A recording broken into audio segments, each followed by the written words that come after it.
Кто сейчас смотрит, отпишите звук. Скоро начнется мероприятие. Все уже здесь. Ждем начала. Отпишите. Новенькая. Это что, одна, потому что мне литерально пару штук, пару сорничков. Это ваши мемуары. Не такие. С фамилией. Я это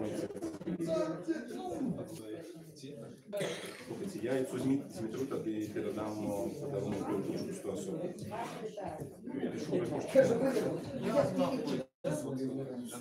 Я что ее дозволяю? У нее своя голова есть, вернее, ее нет. Нема.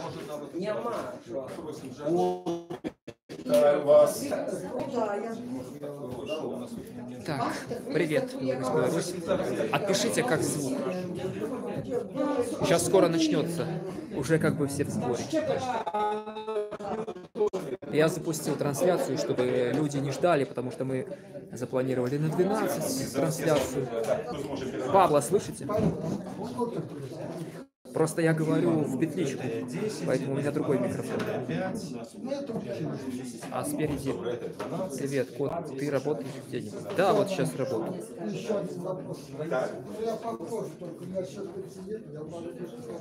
Слухайте, это нема проблема. Я могу вам подписать. Работаю на... Без проблем. Так, я сподіваюся, може у нього є така, але особисто я не далеко.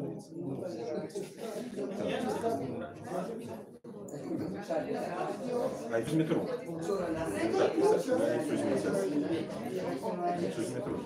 Так, отпишите как звук с первого микрофона. Что прервалось? Тут, наверное, просто связь не самая хорошая.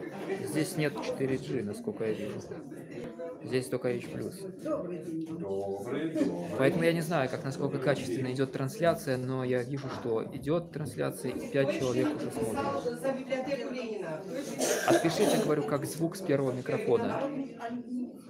Вот там люди разговаривают возле Павла. Как их слышно? Новенькая лежит. Одна, так, можно, ну, в принципе, не знаю. Там, где у вас сборник этих всех. Сборник тюремных это якраз кам'яна. Ну добре. На жаль, тільки одна. Але я буду приймати замову, тому що мені вже пообіцяли наклад, дали паспорт на руки, і я можу там передати, як скажете. Может, 10?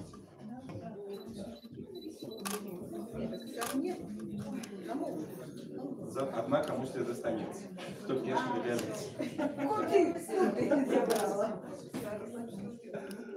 вы добре, я вам тоді підпишу, але тоді покиньте, коли я показав.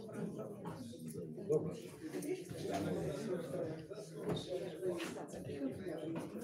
Так, ну что, народ, делайте репост, кто еще не в курсе.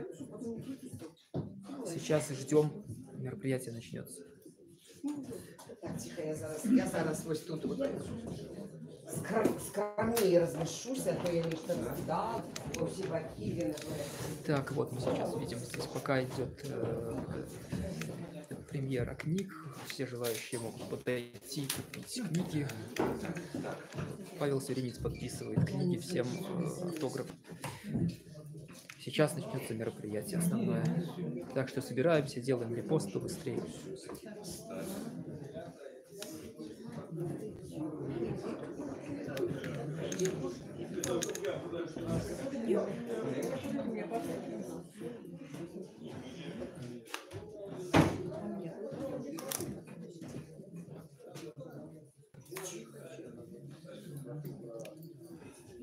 Так, ну что, почекаем еще хвилиночек 5, или 4. По таким снизим уже не все доберутся. Так, окей. Ну, еще добавил, тут вообще не снег. Это не снег? Нет, это Голицевский не снег. Заметало у нас тут и похлеще.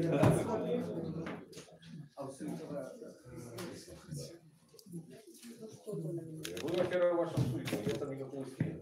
Да что, а что ты там был? Здорово, купаться. Ну, Суйкова ты заезжал. Ну я через Суйково. Как-то мимо ехал. Как мимо. Суйкова же сбоку все. Куда? я знаю, сбоку или не сбоку. А Заронова, конечно, почти. А что будет?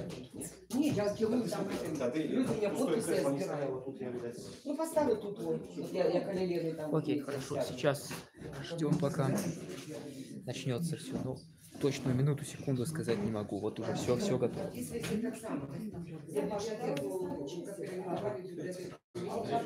то, что снег шел сегодня, вот я заезжала, снег сыпал страшно, сюда приехали. У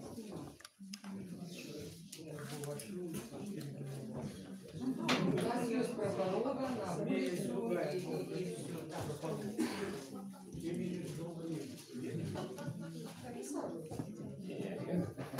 и я Джона Леннона, видишь, коли уже видите, разрастет за коренем Быкова, Бородули на улице, там... Сиренец. Ленинова, Время придет, можно из меня в переулок как О, Паша, у нас там крышу что-то типа править, проспект Ленина. Ленина. Да, кстати, да. Да, кстати, можно удешевить проект для врачей, да? Ходы, библиотека имя Левинова. Да. При том, что я пользовался этой библиотекой. Слухай, на этой шире, флюшечку поставил, куда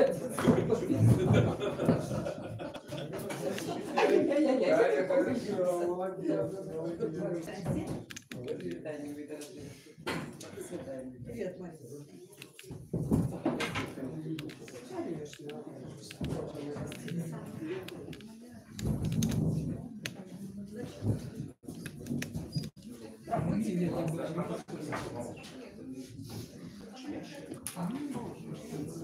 Так, мы видим, народ все еще прибывает.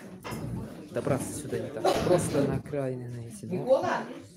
люди собираются, чтобы послушать, что расскажет сегодня Павел Северинец. Там на площади, где такие А что? надписи. Ну, в пакетке надо сбирать фото. Пакетки устанавливаем в школе.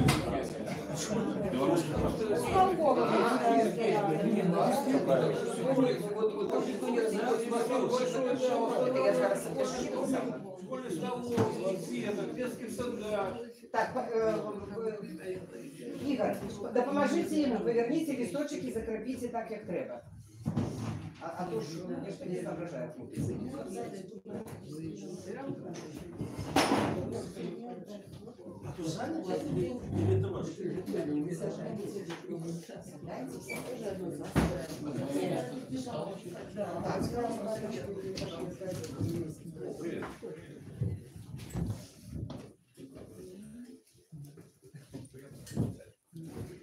Шановні сябри, великий дякую, що відгукнулися на мой з сином заклик прийти, тому що Паша у Вітебську, на жаль, за своєї занятості, за шмат праці, шмат обов'язків громадянських, сімейні справи. І він, на жаль, рідко буває вдома. От сьогодні такий щасливий день для мене, для мами, що він тут. І для віцеблянаў, я думаю, так само добрая нагода поговорить, поразмаўляць, побачыцца зноўку з чалавекам, які наш земляк збіраецца удзельнічаць у працэдуры праймерыз. Я, як мама, вельмі гэта баюся, але, канешне, буду падтрымліваць зразумела. А просто вот я просто нагадаю, что это наш с вами земляк, які тут скончил школу, с 9 годов мы тут свои, так, які тут рос на гэтых витебских улицах, город вельмі любит, добра ведае, и тому вось, дякую вам усім, что пришли и на гэтую сустрэчу. Дякую, Вікторія. Дякую, Матулі. Сынулька, одну хвилиночку. Вот там сярод вас ходить, зараз, калі ласка, не трэба, нехай слухайте, то може нешта цікаве для себе пропустите, потым тады уже не спешайтесь сыходить, а подпишите все. Ходит лист для, збираем подписы за то, как библиотеку Ленина переименовать у библиотеку Василя Быкова. Это давняя, это не наша, не моя идея, але она давняя идея, а вот зараз мы конкретно будем оживлять, и я думаю, нам это удастся. И еще тут вось у Миколая Качурца есть такие подписный лист, коллективная пропанова, подвиг советского народа бессмертен. Памятаете, да, вот эту шильду на версии на площади Перамоги? Подвиг белорусского народа бессмертен. Поменяли эту шильду, потому что нам треба шановать свое, и унесок белорусский народ вельми богатый отдал за ту перамогу, якой мы ганаримся до сегодняшнего дня. Так, про ваш сынок. Дякую великий Матулі. Я нагадаю, кіраўніцы Віцебскай беларускай хрысціянскай дэмакраты. Вялікі дзякую гаспадарам гэтага дома, Хрыстафору Жыляпаву. Дзякую вялікі за тое, што тут можна прымаць беларусаў, якія любяць Беларусь, беларусаў, якія ёсць еўрапейцамі, якія хочуць, каб Беларусь стала еўрапейскай у еўрапейскім клубе, еўрапейскім доме. Сёння мы, напэўна, пабудуем нашу сустрэчу такім чынам. Я правяду, як звычайна, такую пісьменніцкую частку, прэзентацыю кнігаў, якія прывёз у Віцебск. Пасля трошкі распавяду пра тое, што мы робім зараз. Раскажу пра праймерис, якія мы разам з калегамі з Руху за свабоду і Аб'яднанай грамадзянскай партыі зараз будзем пачынаць. Трошки распавяду пра праграму хрысціянскіх дэмакратаў у гэтых праймерис. Ну і пасля, я думаю, што будзе лагічна вашыя пытанні, адказы, можа быць, нейкія выступы, каб у нас была такая жывая дыскусія. Агулам сустрэча зойме, я думаю, што не больш за 2 гадзіны, можа быць, гадзіны 50. Ці згода з такім парадкам дня гаспадарства? Добра, дзякуй вялікі. Я пачну тады з кнігаў, якія прыехалі сюды. Многія, напэўна, бачылі больш гэтых кнігаў, але раптам хтосьці не бачыў, то я коротенька распавяду пра усе. 2 кнігі, выдадзеныя намі да стагоддзя беларускай хрысціянскай дэмакратыі. Хрысціянская дэмакратыя – гэта такая стрыжнявая ідэя для Беларусі за 1000 гадоў беларускай гісторыі, беларускай палітыкі. Гэта хіба што самая распрацаваная і самая паспяховая ідэя, таму што полацкае княства – вечавая хрысціянская дэмакратыя, Великое княжество Литовское – это шляхетская христианская демократия, агулам христианские демократы, когда разобраться, кіравалі Беларусью 600 годов з этой тысячи. И это был золоты век для Беларуси. 100 годов там была утвореная партия с назвой менавіта белорусская христианская демократия. Про эту партию, якая была одной из наибольших эффективных у Заходней Беларуси, другой Речи Посполитой. Про эту партию, якая дала нам прыклады ахвярнасці, прыклады эффектыўнасці. Вось гэтыя 2 кнігі. Адна з іх распавядае пра саму ідэю ад Ісуса Христа і ягоных словаў, на якіх грунтуецца хрысціянская дэмакратыя. Тое самае полацкае княства, ВКЛ, Рэч Паспалітая. Як хрысціянскія дэмакраты выйгралі першыя выбары ў расійскую дзярждуму на тэрыторыі краю, у тым ліку і на Віцебшчыне, тут все гэта ёсць. Ну и так само легендарная БХД 1917-39 годов, спробы обновления христианской демократии в 90-х годах. Я, до речі, радий вітати господина Христофора, який обновляв християнсько-демократичну партію в 90-х годах минулого стагоддя. Він був керівником, коли я не помиляюся, християнсько-демократичної партії у Віцебській області, так? Ну, я був сябром Республіканської ради. Республіканської ради, БХДП. А керівником був Боршевський. Вадим. А, Вадим Петрович узначально. Да. Так, навіть. Ну, так само відоме у городі.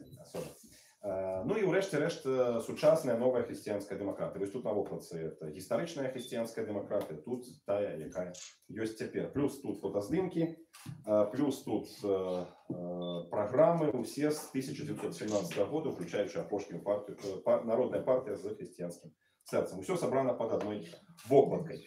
Коли когось цікавить, як білоруси будували своє життя 600 років, як спробують будувати навіть в умовах імперії, ці то тиску, ці то диктатури на християнських принципах, то в этой книзе гэтая гісторыя выкладаецца. Ну і другая кніга з гэтай серыі 100 асобаў беларускай хрысціянскай дэмакратыі за 100 гадоў. Кніга пра ахвярных людзей, якія гэтую партыю пачыналі і вялі. Тут есть история и про Магдалену Радзівіл, яка була найбуйнейшей спонсоркой белорусского и конкретно християнско-демократичного руху. Багаті Радзівілаў отдавалися на белорусскую справу. Нагадаю, что христианские демократы выдавали 12 периодичных выданий, надрукавали 146 книгаў за 20 з нечым гадоў сваёй дзейнасці ў міжваенны перыяд. Это былі в основном грошы Магдалены Радзівіл альбо тых беларусаў, якія просто ахвяравалі. Не было ніякіх, як кажуць, іншых важкіх крыніцаў. Тут ёсць Ян Пазняк, дзед Зенона Пазняка, які ўзначальваў беларускую хрысціянскую дэмакратыю ў 1931-36 годах.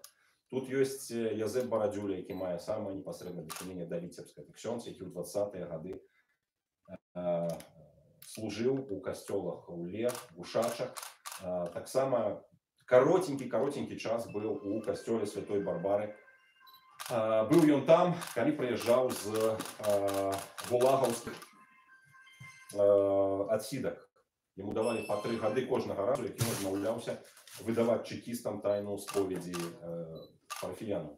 І от прыехаў у Віцебск, тыдзень пабыў у касцёле Святой Барбары, прыходзяць гэбісты, будзем супрацоўнічаць, не будзем. І ксёндз едзе на чарговую адсідку на поўнач. Гэта былі і Архангельск 3 гады, і Салаўкі 3 гады, і Комі 3 гады, потым Караганда, Уран 3 гады, потым Сибір на вечнае пасяленне. Праз 25 гадоў гулагаўскіх 25 гадоў гулагаўскіх лагероў ён вярнуўся сюды.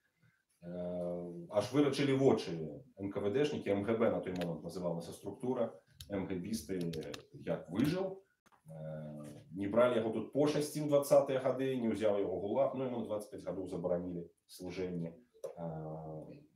Уявіце сабе, пакінулі просто без кавалка хлеба літаральна. Але ён пражыў і гэтыя 25 гадоў. У 83-м годзе ён праводзіў у мястэчку пад Друяй сваё першае набажэнства. У вельмі сталым веку людзі ішлі да яго на каленях. Апошнія сотні метраў они праходзілі да яго на каленях, таму што яны бачылі, што гэты чалавек практычна ўсё сваё жыццё аддаў толькі за адно: не выдаць гэбістам, чекістам тайну споведзі сваіх парафіянаў.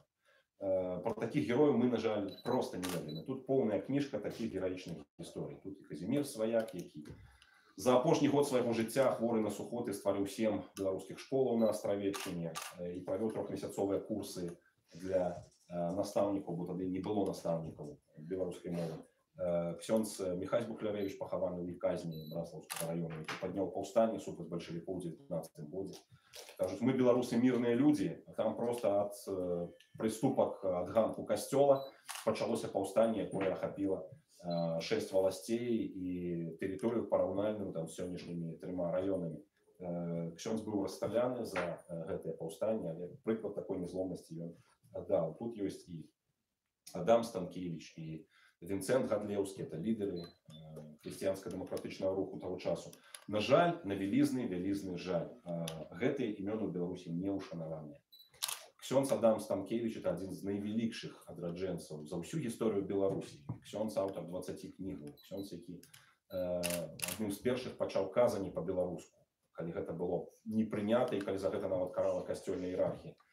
Ксёндз, які быў паслом у польскім сейме і абараняў беларусаў на працягу больш чым 10 гадоў. Редактор газеты «Крыніца», крышталёвай сумленнасці хрысціянін, закатаваны ў гулагу. На жаль, сёння у нас па ўсёй краіне адзіны куточак, прысвечаны ксяндзу Адаму Станкевічу.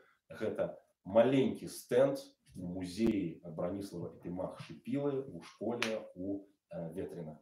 Больш нідзе афіцыйна на будь-якім дзяржаўным узроўні прозвішча гэтага чалавека не згадана. Хаця параўнальна это постаць, якую можна ставіць побач з Янкам Купалам, з Якубам Коласам, а можа быць нават і вышэй, таму што ён ўсё-такі падвяргаўся небяспецы і ад польскіх уладаў, і ад фашыстаў, і ад бальшавікоў, і врэшце рэшт загінуў, ішоў увесь час практычна супраць улады, каб быць са сваім народам. І, на жаль, вось пакуль ягоная памяць не ўшанаваная.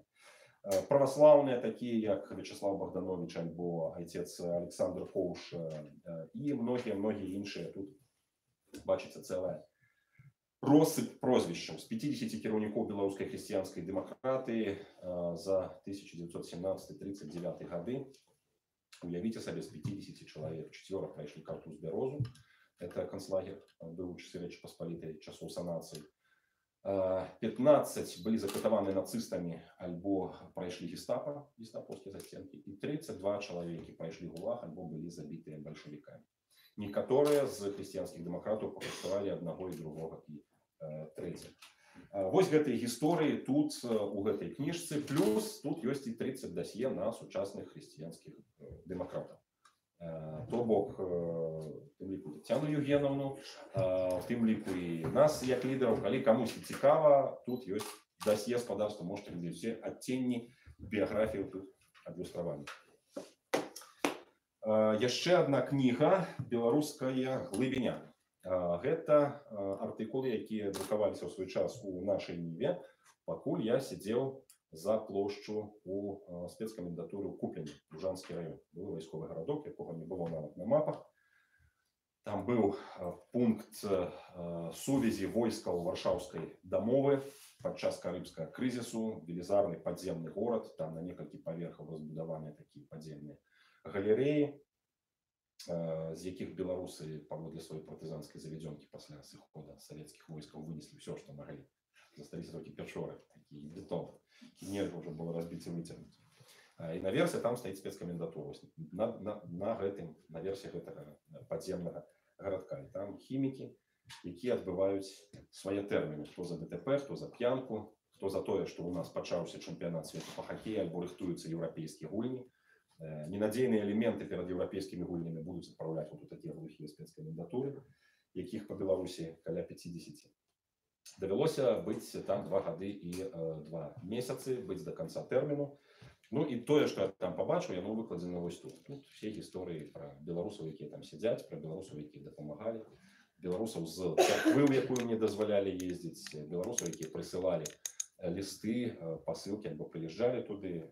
Даволі цікавая такая кніга. Ну і сэнс яе вы бачыце такі. Назва глыбіня, беларуская глыбіня, колодзеж, мы глядзім у колодзеж, а бачым усё роўна неба. Нават калі мы глядзім у беларускую глыбінку, беларускую глыбіню, якую лічаць забітай правінцыяй, насамрэч мне здаецца, што это вышыні, якіх яшчэ пашукаць. Кніга «Люблю Беларусь» у Віцебску была ўжо не аднойчы, але мы раз на 2, раз на 1,5 гады яе абнаўляем. Это энцыклапедыя 200 самых вядомых з'яваў Беларусі і беларускасці, 200 брендов Беларуси. Когда вам зададут питание, что такое Беларусь, ваша Беларусь, что ж такое, ну, забитое, это ж не Россия, это ж там не Польша. Вот эта книга стверджает, что, может быть, нават и покрутей. Вот тут собранные речи, якими кожный белорус может ганариться. Тут собранные речи, якія выявляют саму сутнасць беларускасці. Тут от трактора беларус и песняроў до белчарон белого стягу и от вечной белорусской терпливости. Конечно, тут есть Витебск. Конечно, одна з главаў, один из этих 200 феноменов, это город Витебск. Конечно, тут есть Двина, наша с вами рака. Конечно, тут есть знакомитые Витьбичи. Тут есть нобелевские лауреаты родом с Беларуси. Кто не ведает, родом с Беларуси 18 нобелевских лауреатов. Еще 2 подпытаем. То бок с Венгрии 5, с Украины 5, с Российской империи, включаючи Беларусь, 25. Вся Россия разом с Украинами 25, с Беларуси 18. По шчыльнасці нобелевских лауреатов на душу насельніцтва мы соступаем, да, мы соступаем только Израилю и нескольким штатам США. Далее ідзе Беларусь. Чаму так у этой книжке так само можно будет прочитать. Ну и так само 100 найлепших спартоўцаў за 100 апошніх гадоў беларускай гісторыі мужчынам будет цікава.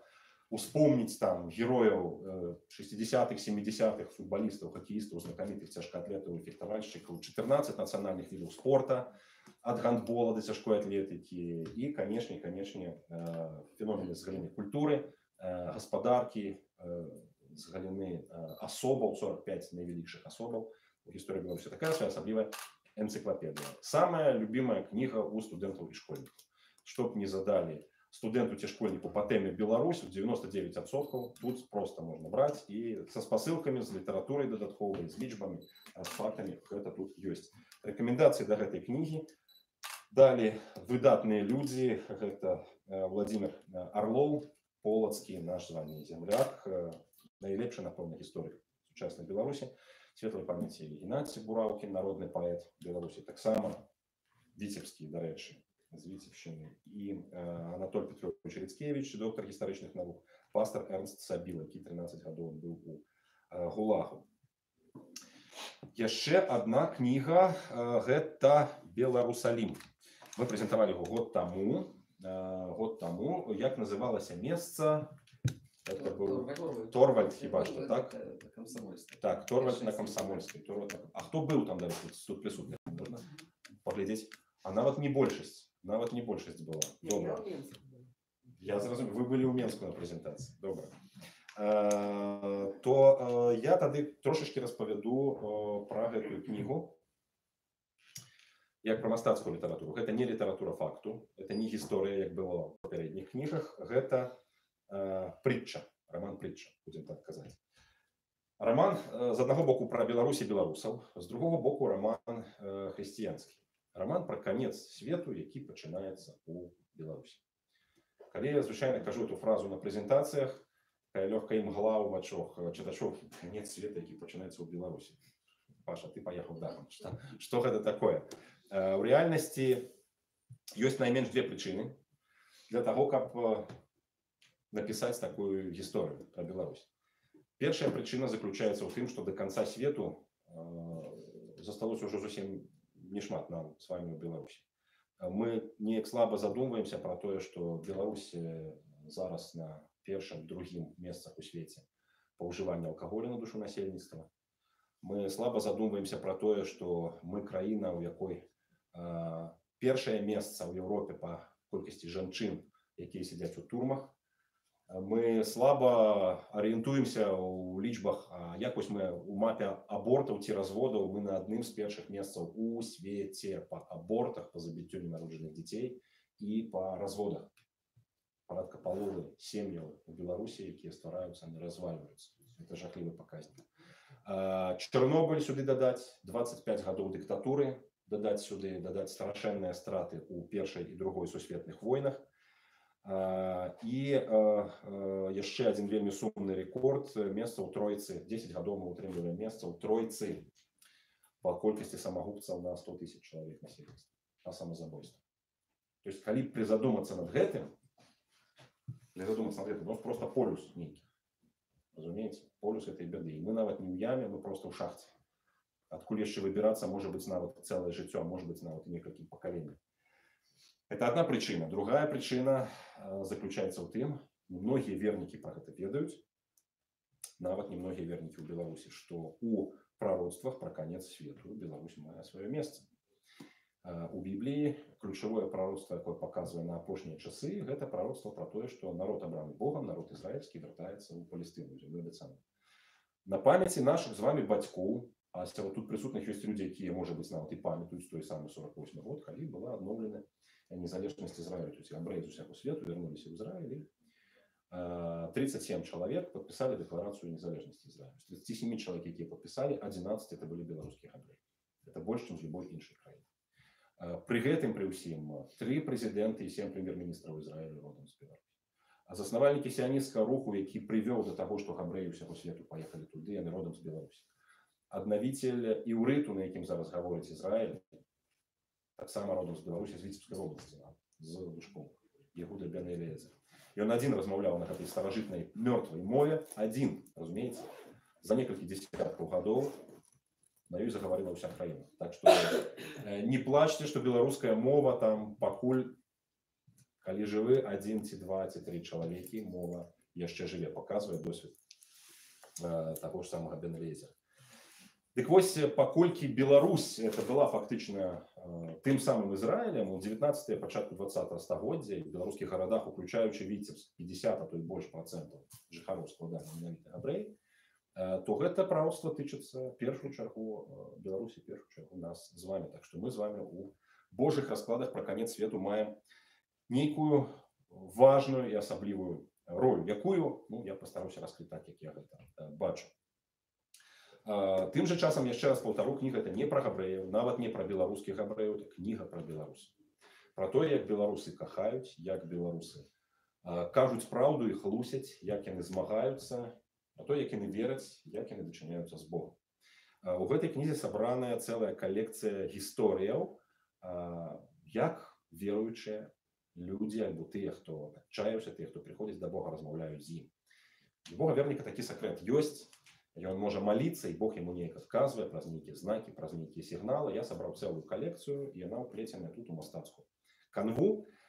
Якім чынам гэта адбываецца? Калі хтосьці з веруючых можа паглядзець і параўнаць са сваімі спосабамі, можа штосьці ўзяць на ўзбраенне. Калі хтосьці з неверуючых, вам цікава будзе зазірнуць за гэтую завесу і паглядзець, як это все адбываецца. Канешне, тут гісторыя кахання, тут гісторыя здрады, гісторыя змагання, усё як і належыць раману.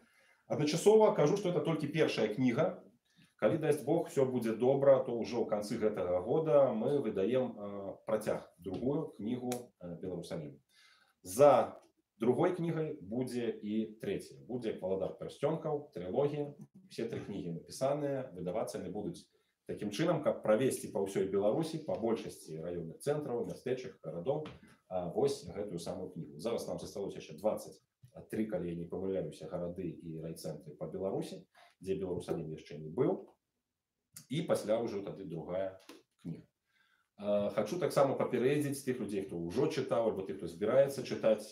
Кніга пабудаваная па хрысціянскім каноне, ад цёмнага да светлага. Там першая з 3 кнігаў, яна такая змрачнаватая. Яна змрачнаватая. І гэта свядома зроблена. Як я звычайна кажу ў такіх выпадках, у Бога гэта норма, калі спачатку ўсё цяжка, спачатку ўсё досыць кепска, а потым ўсё лягчэй, святлей, святлей. І напрыканцы самае лепшае, валадарства небёснае. У д'ябла наадварот, спачатку ўсё круто. Вот так, супер. Наркотыкі, алкаголь, блуд, грэх, зло, ўсё што заўгодна, вайна нават, это спачатку крута, спачатку захапляе. А потым выясняецца, што горш, горш і горш, і напрыканцы пекла самае кепскае напрыканцы. Тут все ідзе да святла, так што трэцяя кніга будзе самая светлая. Тых, хто чакае другую, каб у вас отлягло ад сэрца, я вам скажу, гэта будзе лягчэй, пасвятлей, і, напэўна, все-таки больш прыемна чытаць. Такім чынам, спадарства, вось кніга. Я вельмі ўдзячны Владзіміру Арлову, які вычытаў частку датычную Полацка. 4-я частка вось гэтай кнігі падзеі адбываецца ў Полацку. Канешне, самы лепшы знаўца Полацка ў Беларусі — Владзімір Арлоў. Я вельмі ўдзячны за заўвагі Владзіміру Прокопавічу Некляеву, які таксама прачытаў, нягледзячы на тое, што чалавек заняты, ён сам піша свайго. Пісьменнікі не любяць чытаць чужое. Я вам прызнаюся, любого пісьменніка, каго не спытайце, цяжкая праца. Владзімір Прокопавіч прачытаў і даў каштоўныя заўвагі. Яшчэ раз нагадаю, 2-я і 3-я кнігі на чарзе, так што гэта такі своеасаблівы серыял. Яшчэ 3 рэчы засталіся. Беларуская хрысціянская азбука. Многія з вас, напэўна, яе бачылі. Это чытанка-маляванка, вершы, якія напісаў мой тата, Кастусь Севярынец. Рабіла кніжку моя жонка Волечка. Такі сямейны, можна сказаць, праект. На кожную літару беларускага алфавіту гэта вершык, запамінальнік, каб дзіця магло развучваць нейкі верш па-беларуску, і малюнак, які дзіця можа размалёўваць, і пісаць адначасова тут, скажем, вось на гэтых лінейчках пісаць па-беларуску тэкст. Вычытвалі кніжку 3 эксперты: ксёндз, бацюшка і пастор. Так што для любой канфесіі стаіць пячатка, можна сказаць, дазволена цэнзурай. Любая канфесія прымае вось гэтую кніжку. У касцёлах, у пратэстанцкіх грамадах у першую чаргу іх скупаюць пачакамі. Апошні прыклад у нас быў у Камаях. Это таксама Віцебшчына, самая скрайняя, самая уже блізкая да Еўропы. Ксёндз набыў 50 кніжак. Я ему кажу: ксёндзе, слухайте, у Камаях столькі дзяцей нема. Ён кажа: мы верым, што будзе. Давайте. Прычым уявіць сабе, што ксёндз паляк. Ксёндз паляк, і ён вось такім чынам сее беларускасць, сее беларушчына. Вось. І таксама прывёз я 2 навінкі сюды. Першая з іх — это падзейнік. Это штодзённік для таго, каб больш структуравана выкарыстоўваць свой час з матывуючымі парадамі, як правільна распараджацца сваім часам. Па-беларуску, натуральна, і па-хрысціянску, з цытатамі з Бібліі, з парадамі. Ну і вядома, як у любым штодзённіку, тут ёсць нейкія месцы для заўвагаў, ёсць месца кожнаму дню. Не абавязкова на 2019 год, потому что нумара года тут нема, але мяне вельмі здзівіла, як вось гэтыя кніжкі пайшлі ў першую чаргу сярод маладых дзяўчат. Ну, напэўна, яны зробленыя хутчэй для такіх дзяўчат, бо рабіла Волечка, моя жонка. Я з самого пачатку сказаў, ну, слухайце, ну, колькі можа разысціся беларускамоўных хрысціянскіх штодзённікаў. Вельмі вузкая, як кажуць спецыялісты, сегмент рынку, вельмі вузкая такая шчылінка, да, можна потрапіць. Ну, 10 чалавек, ну, 20 знойдзецца па Беларусі, хто там захоча мець такую кніжку. Аказалася, што замовілі яе на платформе Талака, дзе збіраліся грошы, больш 200 чалавек, а затым набылі яшчэ 100 на святы на раствор. То есть кніжка стрэліла, яна пайшла для мяне просто непамысна. Прычым, яшчэ раз нагадаю, это не кніга з тэкстам, это штодзённік для того, каб вы маглі там пісаць. Ну, калі што, можна будзе падысці і таксама сёння такі штодзённік набыць. Ён зроблены адмыслова, бачыце, для того, каб было зручна карыстацца на спружыне. Вось, і такі некепскі падарунак, для чаго яго, напэўна, і купляю. Апошняя кніжка, пра якую распавяду, яна сюды прыехала ў адным асобніку, ў адным экземпляры. Это «Каменное сердце». У мяне на руках было два, але один асобнік сёння паехаў у Воршу, 70 гадоў, там спаўняецца Юрию Александровичу Нагорному. Это один з лідараў беларускага руху Віцебшчыны за апошнія гады. І там, канешне, падпісаў я гэтую кніжку яму. Тут гэтую кніжку ўжо замовілі, так што яна ўжо захадзя прададзеная. Але можна будзе замовіць, і я перадам праз матулю ці тату. Это сборник моих тюремных апавяданняў, выдадзеных праваабарончым цэнтрам «Вясна». У іх ёсць серыя, это уже 6-я кніжка ў серыі. Вось яны бяруць палітвязняў, якія штосьці напісалі. Аліневіч, Дзядок, Дрозд, Кіркевіч былі ўжо ў гэтай серыі і збіраюць, на іх погляд, самае лепшае, што было з напісанага імі ў турмах, хіміях, ізалятарах і так далей. Вось такая кніжка выйшла і ў мяне, дзякуй вялікі за гэта вясноўцам. Сюды ўвайшлі апавяданні, пачынаючы з 1997 года, за апошнія 21 год, з райаддзелаў, з амерыканкі, з валадаркі, лісты з лесу лепшая, беларуская глыбіня лепшая і так далей, так далей. Тут яшчэ, акрамя гэтага, блок фотаздымкаў. Так што, гаспадарства, калі камусьці будзе цікава, калі ласка, замаўляйце. Адзіная праблема, чаму гэтую кнігу варта замаўляць, яе мала зусім зрабілі. У мяне ў распараджэнні будзе каля 100 штучак. Для Беларусі это зусім мало. Калі камусьці надта цікава, калі ласка, напішыце, і мы абавязкова перададзім альбо дашлем. Гэта што тычыцца кніжак. Пасля сустрэчы можна будзе падысці, паглядзець, пагартаць, запытацца па коштах. І таксама скажу, у каго не будзе з сабой магчымасці набыць кніжку, у нас ёсць такі сервіс, мы давяраем сваім чытачам, падпісваю кніжку, ну а вы, калі у вас грошы з'явяцца, кладзеце мне альбо, напрыклад, матулі на тэлефон. Мне не трэба. Зробім. Вось. Таму што абтэлефановаць таксама ж трэба грошы. Сидзі, толькі перакідай. Добра. Тады, дарагія сябры, трошкі я распавяду пра тое, чым мы займаемся цяпер, і пра кампанію Primaries, якая рыхтуецца, ну і, калі дасць Бог, на працягу месяца-двух кампанія павінна стартаваць. Магчыма, што праз пару месяцаў мы прыедзем з гэтымі Primaries і сюды у Віцебск. Ідэя Primaries нарадзілася з той сітуацыі, якая зараз складаецца ў Беларусі. Паездзіўшы з Беларусалімам па ўсёй краіне, наведалі мы хіба што пад 70 гарадоў і вёсак за апошні год толькі. Я ўбачыў, што самай моцнай альтэрнатывай Лукашэнкі па ўсведамленні людзей зараз ёсць нават не хтосьці з лідараў апазіцыі, а Владимир Путин. То бок, вось прыйдзе Путин і навядзе парадак. Лукашенко ўжо дастаў, хай хутчэй сюды прыйдзе Расія. Это вельмі вялікія настроі, прычым нават у заходняй Беларусі яны досыць моцныя, досыць сур'ёзныя. Канешне, не сярод дэмакратычнага руху, але людзі в адзін голас сведчаць, што такі настрой узмацняецца. Расійская прапаганда праз тэлефон гэтыя настроі падмацоўваюць.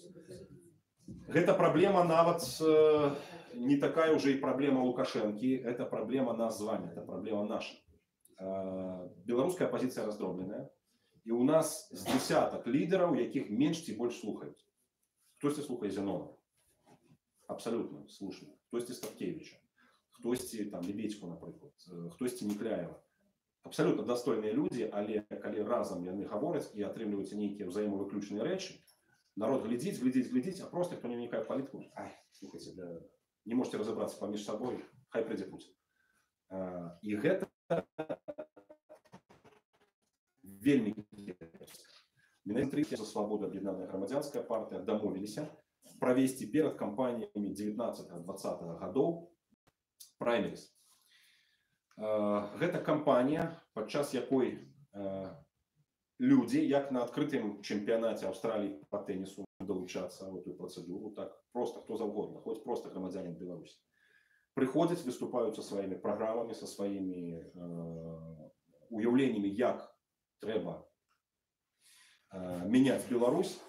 Вы слухаете, стоит скриночка, и в эту скринку опускается бюллетень. Я готовы удзельничать у кампании адзінага, коли это будет адзіны лидер, и готовы падтрымаць таго ці іншага человека. Вынікі, хто набраў больш галасоў, кожны дзень. Сёння у Віцебску, завтра у Шуміліне, паслязаўтра у Лепелі, потым у Полацку, і так на працягу 4-5 месяцаў. Каб уся краіна бачыла, дзе хто як што сказаў, як выступіў, як люди адрэагавалі, дзе больш падтрымліваюць, дзе менш, і што ўрэшце-рэшт атрымліваецца напрыканцы. Зразумела, што будуць пэўныя умовы для того, каб чалавек змог удзельнічаць у гэтых праймерис як прэтэндэнт. Конечно, это не просто человек с улицы просто пришел, и я тут буду.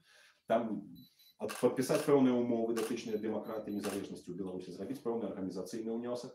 Але ўжо, па крайней мере, 3 чалавекі, якія гатовы удзельнічаць у такіх праймерис. Ёсць яшчэ некалькі чалавек пад пытаннем. Я нагадаю, што гэта ад руху за свабоду Юрась Губаревич, ад Аб'яднанай грамадзянскай партыі Мікалай Казлоў, сённяшні кіраўнік партыі, ад Беларускай хрысціянскай дэмакратыі партыя вылучыла мяне.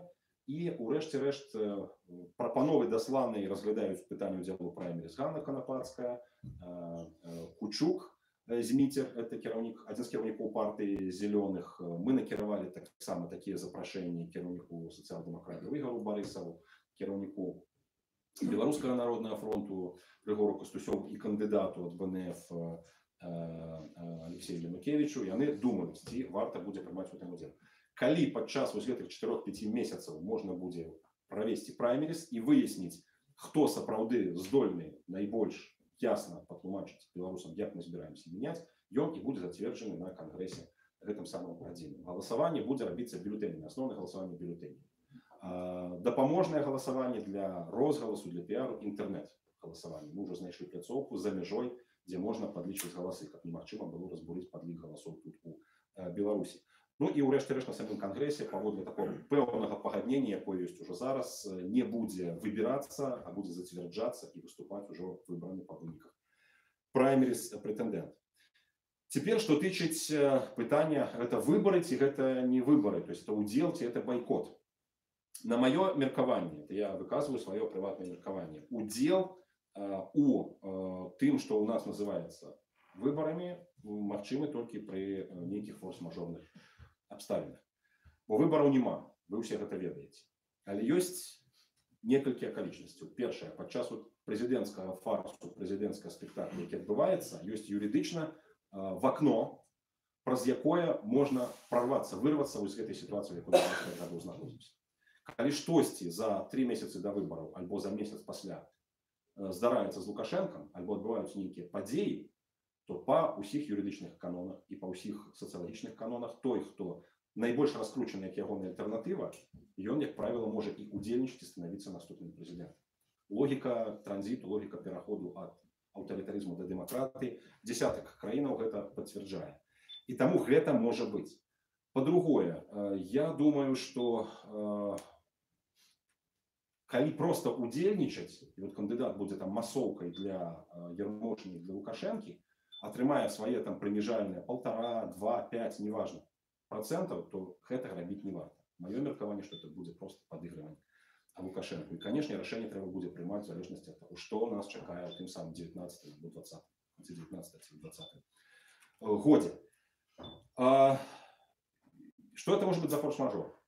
Может сунуться Россия. И она серьезно настроена. Може здаритися щось з здоров'ям Лукашенка. Летом, бачите, який був шок. Щось здарилося з Лукашенком. А що робити? А що робити?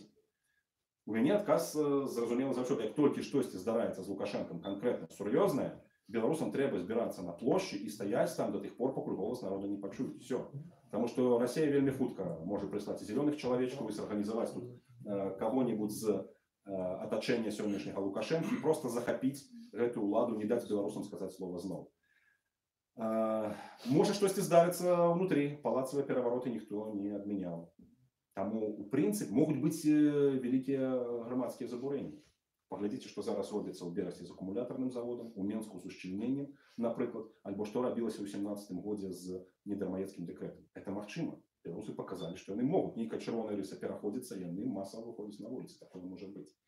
І ў гэтай сітуацыі удзел, у гэтым форс-мажоры удзел, на мой погляд, это адзіны апраўданы спосаб. Калі нема рэгістрацыі таго самага раскручанага на праймеріс лідера, калі нема умоваў, калі садзяць палітвязняў, калі ідзе ціск з усіх бакоў, тады, на мой погляд, можна разглядаць і варыянт пра байкот. Это маё меркаванне, таму што па сумленні, конечно, выбарамі тое, што адбываецца, назваць нельга. Калі казаць пра тое, што ж вы прапануеце на гэтай кампаніі, на кампаніі праймеріс, я коротко скажу пра 7 крокаў, якія прапануе беларуская хрысціянская дэмакратыя. Што нам трэба будзе зрабіць у выпадку перамогі?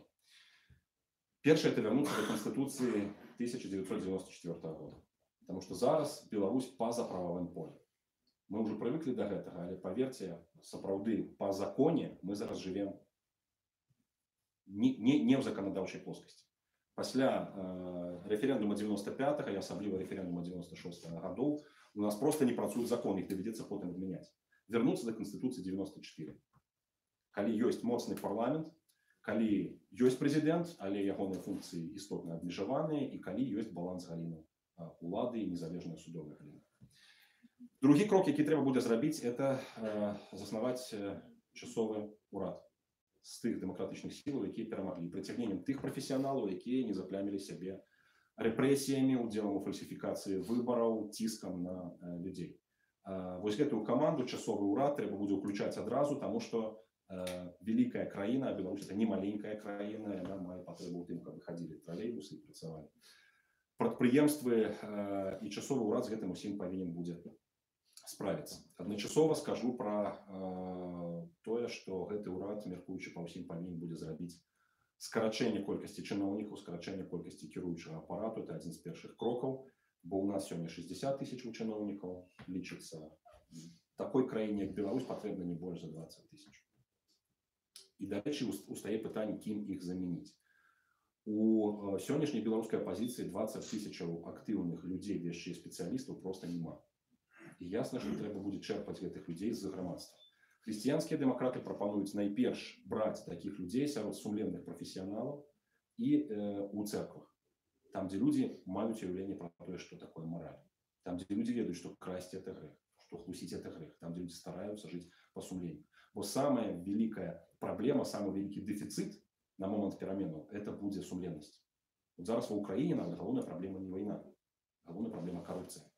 Уявіце сабе, велізарная краіна, загінулі дзесяткі тысяч людзей, а яны найбольш востра абмяркоўваюць карупцыю, тому што не гледзячы на гэта, чынушы крадуць. Это самая вялікая праблема, і мы, хрысціянскія дэмакраты, просто голасна крычым. Галоўная праблема гэта будзе якраз вось памяняць норму. Норма у нас зараз красці, норма хлусіць, норма піць, норма палохаць, норма баяцца. Это не павінна быць нормай, тому што праваліцца любая дзяржава. Нормай павінна быць жыць па сумленні, закон. Норма свабода, норма гэта вольная прэса, норма гэта права чалавека і норма гэта павага да сваёй краіны. Потому што зараз, калі, напрыклад, хтосьці з чыноўніка выступае па-беларуску, это велізарная сенсацыя у нас. О, гляньце, там яшчэ адзін наш, альбо хтосьці там вырашыў сыграць на гэтым. Это нормальная рэч павінна быць у любой краіне. Мы этому здзіўляемся. Просто все перавернуто з ног на галаву. Трэба будзе вернуць на месца. Трэці крок – это мусіць быць даць свабоду народу. Зняць усе гэтыя удушлівыя абмежаванні, пачынаючы з кантрактнай сістэмы, якая робіць чалавека раба. пачынаючы з адмены дэкрэтаў. І, канешне, першае сярод іх это дэкрэта так званага пра дармаедства. Трэба будзе вярнуць пенсійныя стажы, якія забраны, незаконна забраныя ў людзей. Трэба будзе адмяніць усе незаконныя распараджэнні, зробленыя гэтай уладай. Просто даць людзям свабоду. Часам, калі пытаюцца, ну вот, а што вы тут пабудуеце, калі прыйдзеце да ўлады? Якія заводы вы тут пабудуеце? Ведаеце, беларусам трэба даць свабоду, і яны самі пабудуюць і зробяць так класна, што не снілася ніякому планіроўшчыку.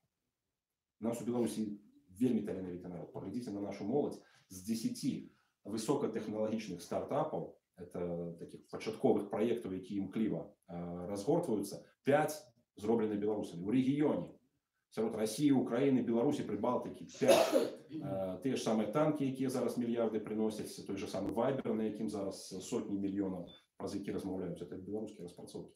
І беларусы здольныя на гэта ўсё.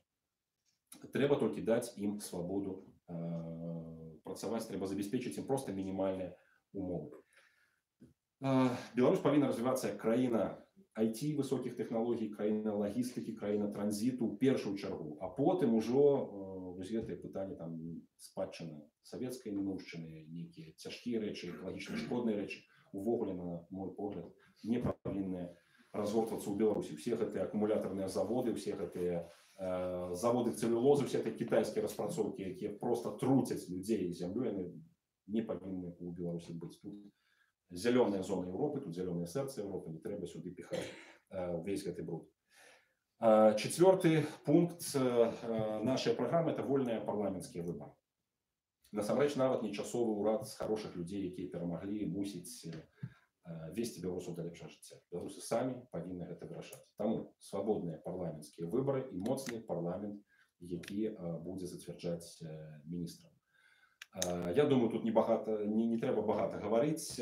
Парламенцкія традыцыі ў Беларусі з часоў полацкай, з часоў Великага княства Літоўскага класныя. Мы умеем и можем домовляться, калі трэба. Таму вольныя парламенцкія выборы. Пасля таго, як пройдуць вольныя парламенцкія выборы, можна будзе прыступаць ужо да рэформы судовай і праваахоўнай сістэмы. Таму што гэта дзве галіны, якія зараз найбольш ціснуць беларусаў. Дзве галіны, якія проста чыгунным прэсам ляжаць на ўсім народзе. Все людзі ведаюць, што праўды не знойдзеш. Нават страшныя словы гучаць, пры камуністах было больш справядлівасці. Я бачыў, як развальваўся Савок, я тады быў зусім маладым чалавекам, но нават мне было відавочна, наколькі ўсё кепска. І зараз людзі кажуць, што тады было в гэтым плане лепш. Это просто жахліва. Да чаго мы просто дайшлі? Таго, што камуністаў ставяць людзі ў прыклад. Дык вось, тут патрэбныя будуць незалежныя суды, якім не звоняць па тэлефоне і кажуць, там, рашэнне патрэбна такое-то, такое-то. Не тыя суддзі, якіх прызначае прэзідэнт, умоўна кажучы, суддзі, якіх выбіраюць. Праваахоўныя органы – это асобныя артыкулы, я думаю, багата казаць не будзем. Мы на першым месцы ў свеце па колькасці міліцыі на душу насельніцтва. Этого дастаткова. І з гэтым звязана аграмадная колькасць праблем. Нам не трэба столькі міліцыі, і яна павінна працаваць значна больш эфектыўна і значна больш сумленна, чым працуе зараз. Пасля таго, як будзе праведзеная гэтая рэформа, тады ўключаецца, можа быць, самая важная для стратэгічнага развіцця краіны рэформа – гэта знішчэнне карупцыі. І тут прапанова хрысціянскіх дэмакратаў радыкальная. За такія прапановы просто забіваюць, звычайна.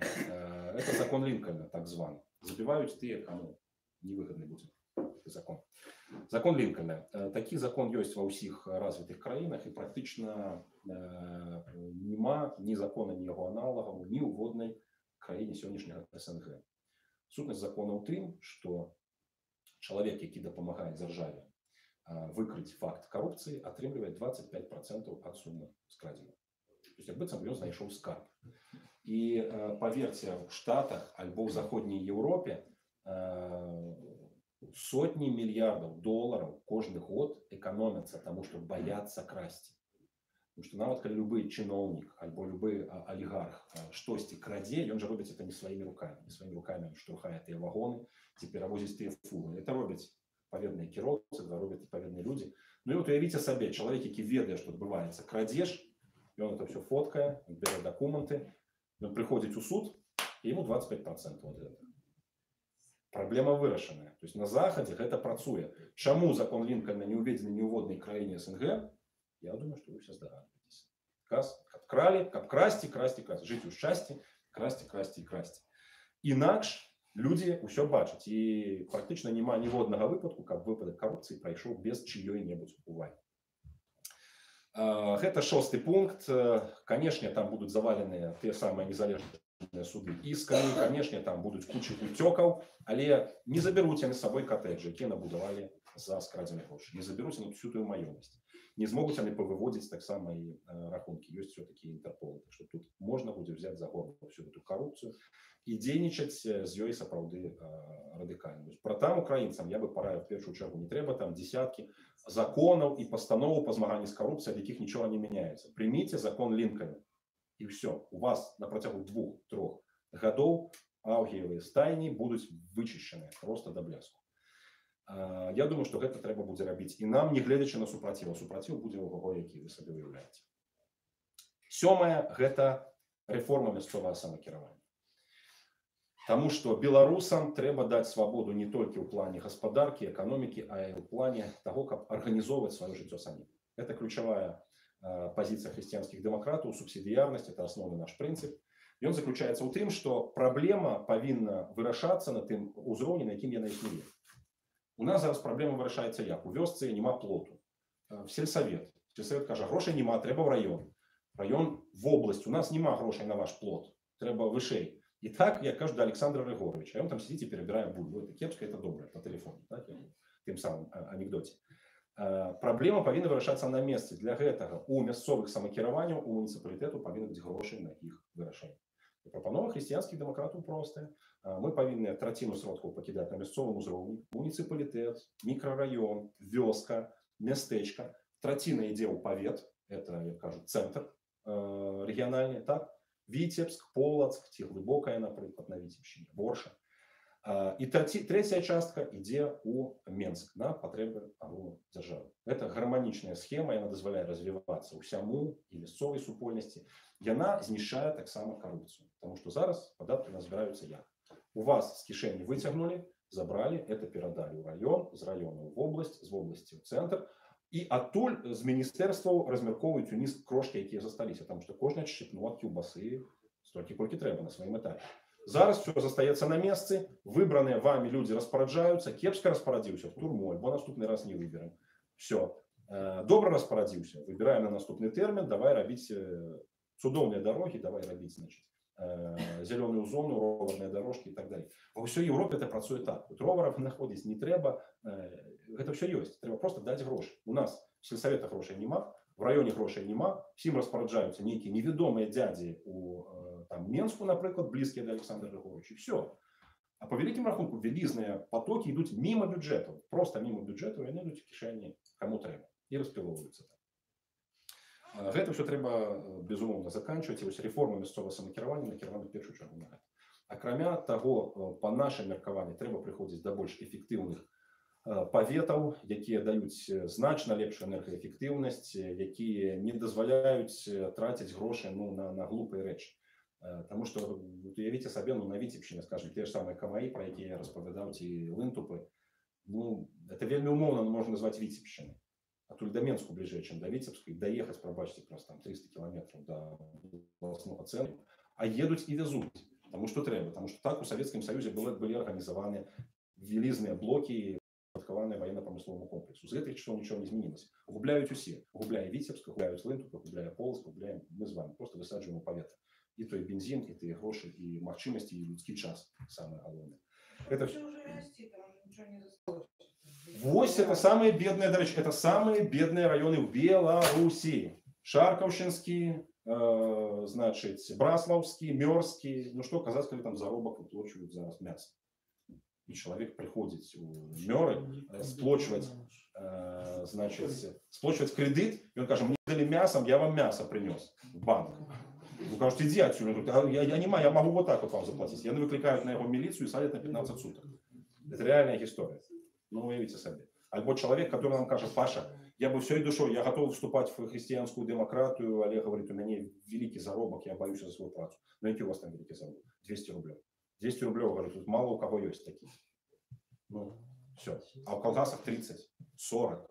30-40 рублей в месяц заработок. То есть, ну, кради. не маешь за что прожить. Это жахливо. Вот мы проехали сапраўды за апошнія пару тыдняў. Заходнюю Витебщину, это богатейшие земли, это Виленщина была в свой час, Полочина, это было золотое дно просто. Зараз люди доведены до галечи просто. Словом, это 7 кроков. Это 7 кроков. Безумоўна, могут быть вариации, безумоўна, потребна больш детальная рэч. Калі кагосьці цікавіць все падрабязна, вось тут есть программа христианских демократов. 90 сторонок дробным шрифтом про все, про подарки, про медицину, про охрану здоровья. Все это тут есть, калі ласка. Набывайте, читайте. Ну и так само, конечно, запрашаю долучаться, калі есть жадаючыя долучаться. Тетяна Евгеновна, вось уже есть пытанне ці долучаться. Пытанне, и даже не пытанне, просто так. Слово такое. Слово. Ну, тогда я думаю, что можно переходить. У вас в таких размовах вельми великая, в этих планах, дырка большая, так. которая может знищить все планы. Это наше войско. Вот глядите. Допустим, Тасовый ратуша. Угу.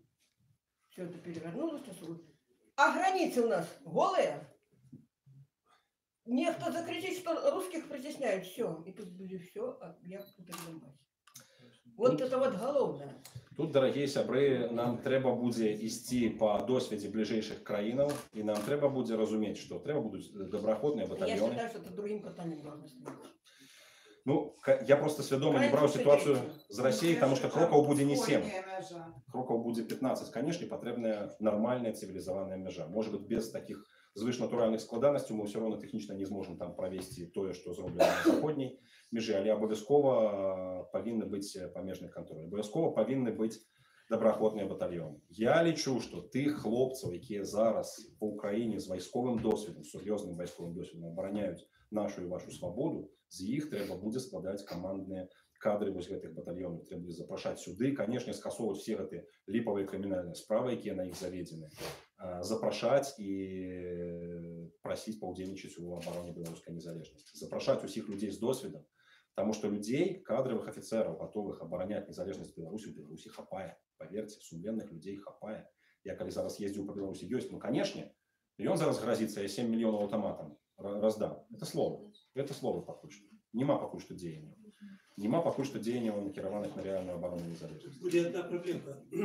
Справа в том, что вот эти доброходные батальоны на Украине, они финансовались украинскими олигархами. Коломойским и так далее.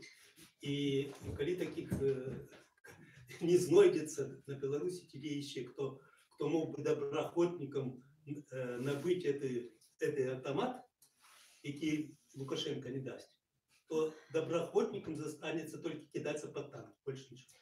Ну тут я вам скажу, калі прыйдзе все-таки, калі будзе перамога дэмакратыі, тады знойдуцца грошы на гэта. Раз, по-другое, я веру в беларускае грамадства. І ведаеце, Украіну, украінскіх добраахвотнікаў в велізнай ступені фінансавалі волонтерский рух Велизар. Просто люди, да, прадпрымальнікі збіралі праз інтэрнэт, это зараз досыць лёгка. Ну калі мы собрали 50 000 рублёў на святкаванне Дня волі, я уже думаю, на оборону волі мы колькі трэба збіраем.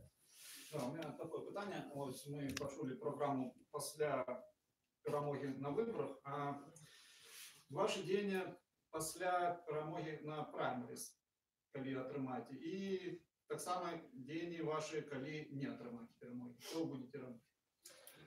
Першае, што патрэбна будзе зрабіць пасля перамогі на праймеріс адзінаму лідару, гэта уключаться у массовые кампании, каб скалыхнуть не только палітычную частку грамадства, мовна кажучы, нас з вами дэмакратычны рух, а ўсіх тых, хто непасрэдна сутыкнуўся з ціскам з боку рэжыму. То бок антыдармаедскія кампаніі, абарона пенсійнага стажу, Брестский аккумуляторный, Витебский палац шлюбов, Светлогорский целлюлозный, Менское ущельнение, то есть все болючие кропки, вот этот человек просто повинен будет там з'являться.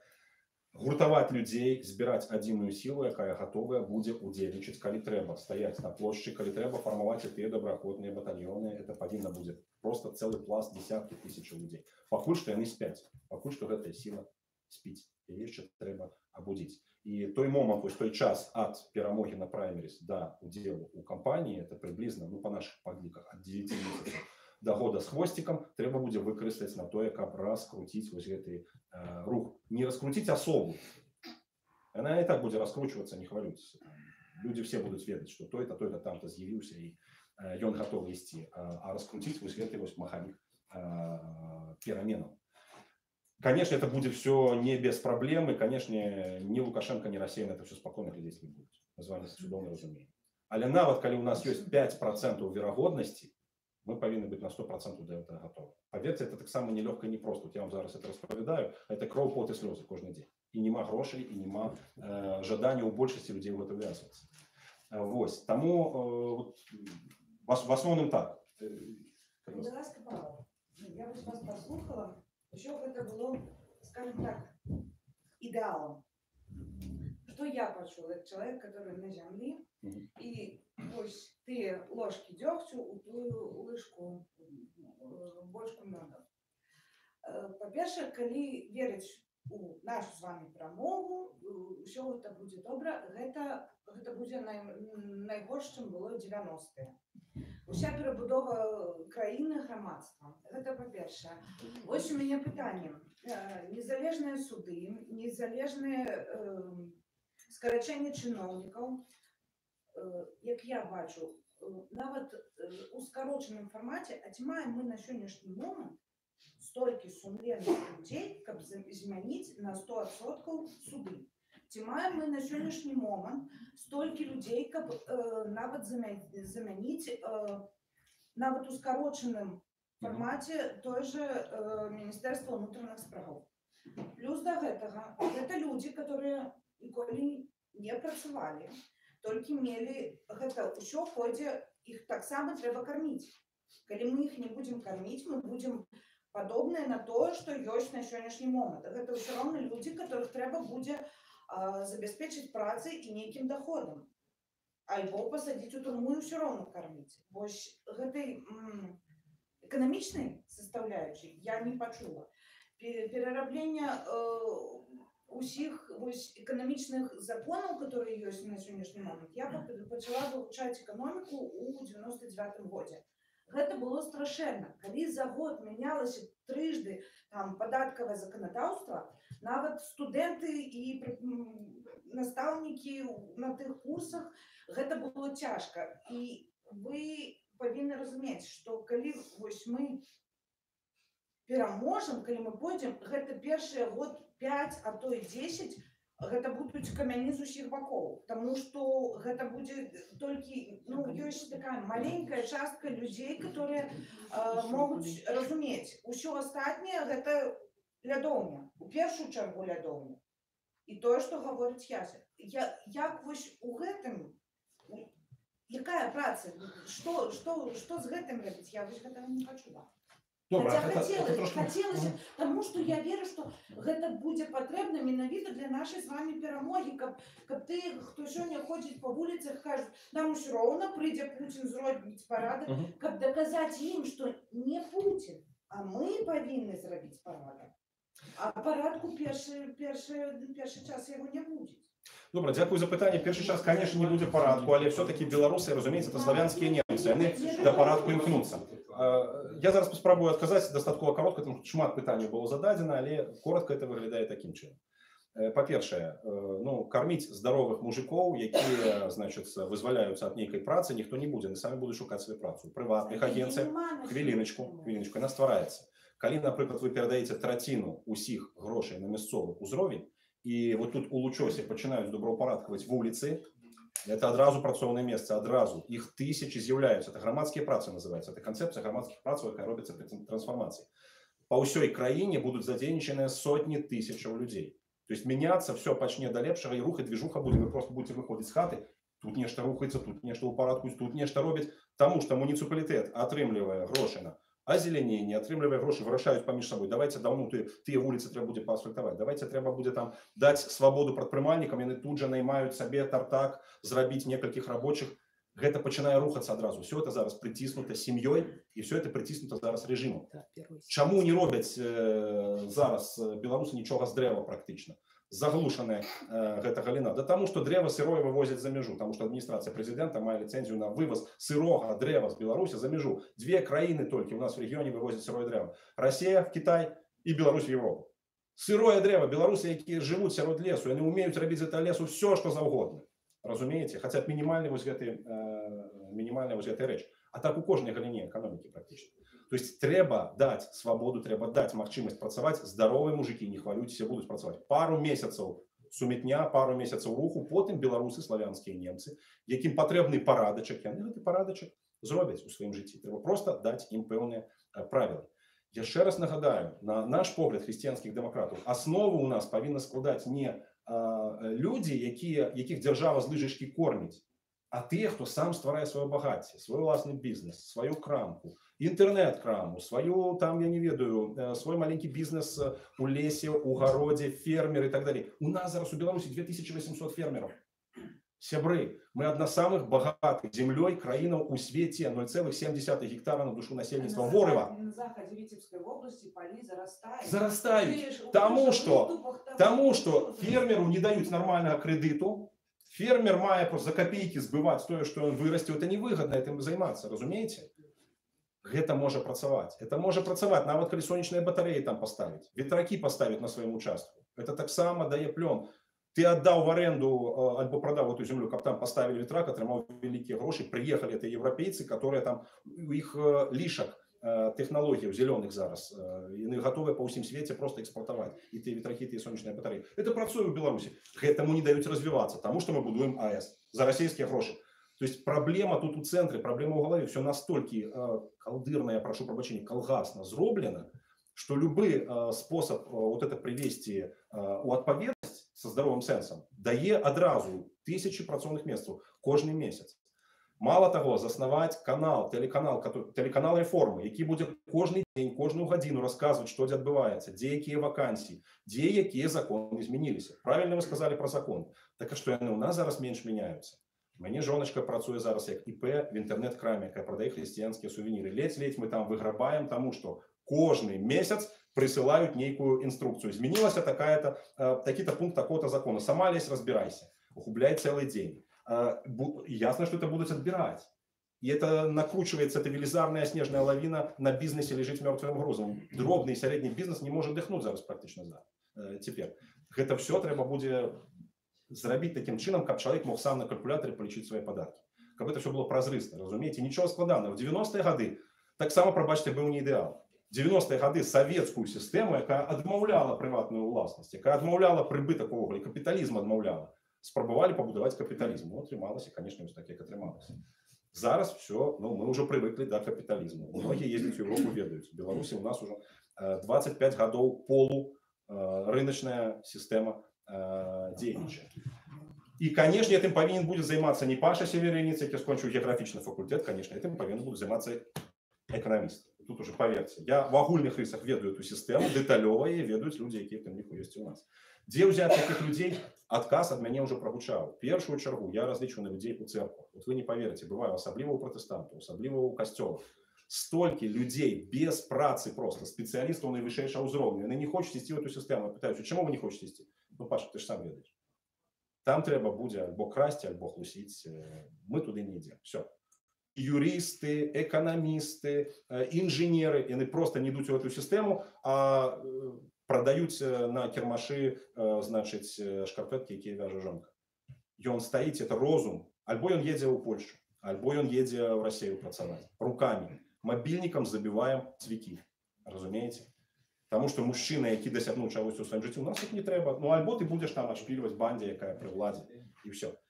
Калі мы гэта все адрэгулюем, поверьте, магчыма 5 гадоў, магчыма 10. Я думаю, что хутчэй. Беларусы хутчэй разберутся. У нас імкненне да парадку значно больше моцнае, чем у украинцев. Украинцы все-таки это ментально казаки. Прискакали, там, забрали, поделили, Люба, Майдан. Ну, я выбачаюся, калі кагось я можа пакрыўджу, но это такі больш качовы народ, чым беларусы. Беларусы — это народ земли, народ лесу, народ, які сядзіць, які внутри сябе, интроверты, якія да ўсяго чужого альбо новага ставяцца з таким, значит, з такой асцярожнасцю. Адкуль, я думаю, что и ваше пытанне таксама. Да? И раптам нам робіцца страшно нешта менять.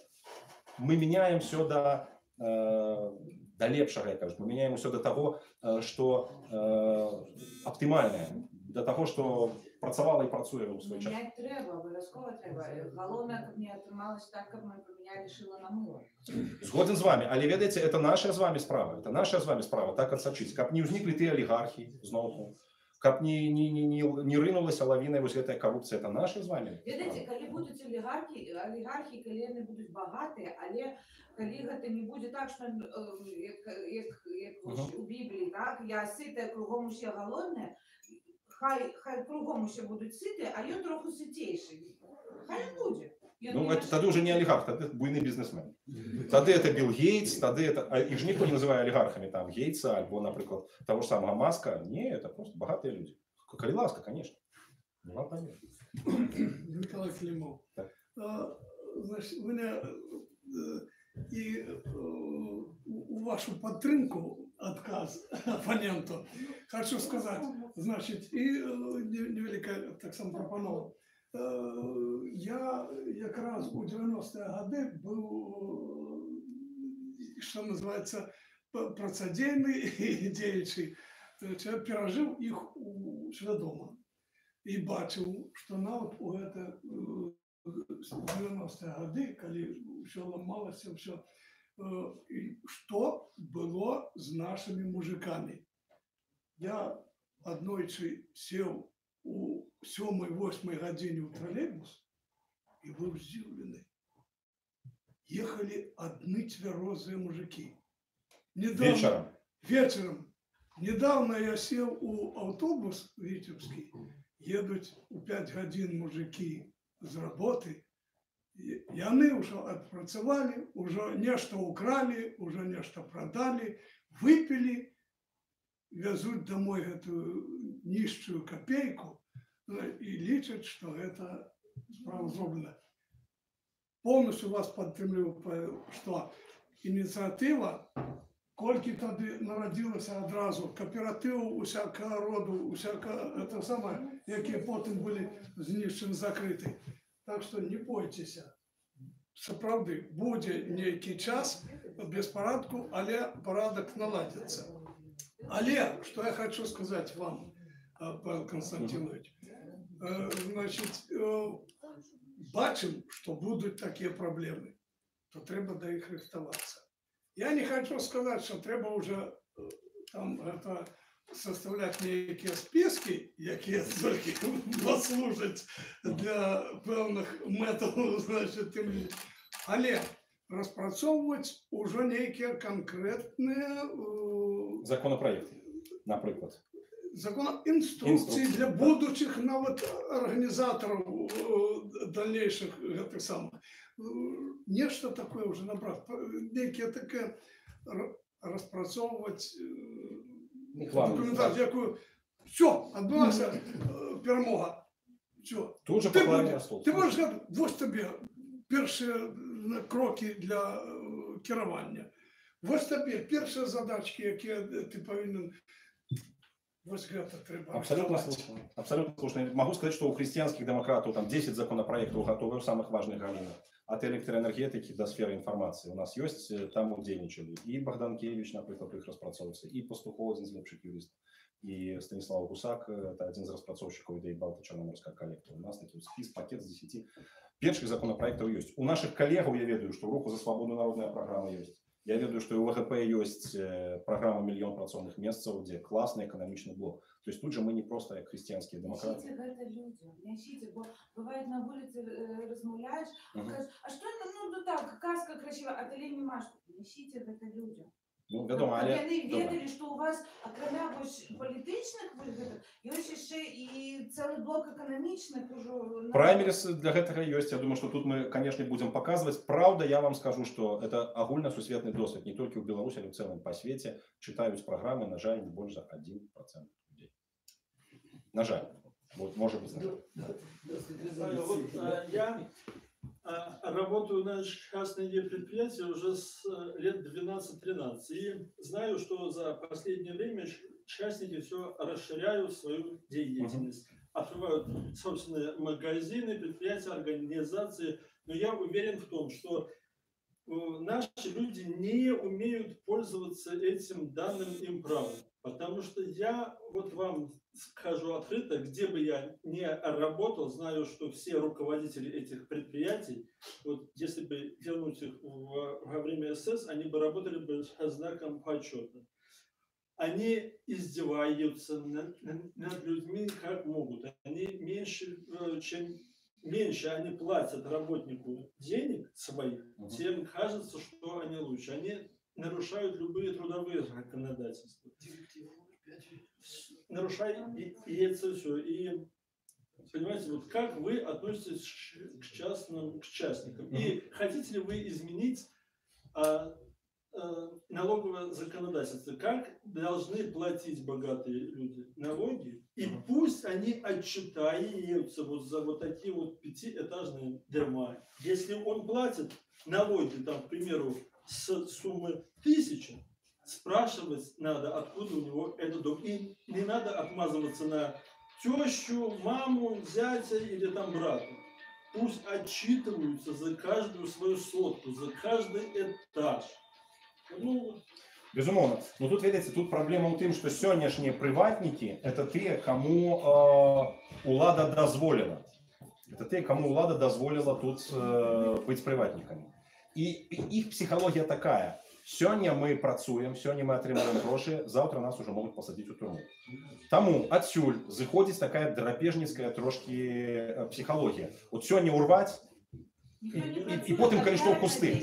І потым, згодна, абсалютна, это ну, часовая з'ява, абсалютна. Але Лукашенко на выгадная, таму што ён трымае ў страху кожнага прыватніка любога. То есть кожны ведае, што як толькі ён перасягне пэўную мяжу багацця, да яго прыйдуць і з яго здзяруць праверкай или, значит, пажарнікамі, значит, альбо просто пасадзяць турму і скажут: так, давай 200 000 і ты выходзіш. Я сидел у американцев в 2010 году, полная турма американка таких людей.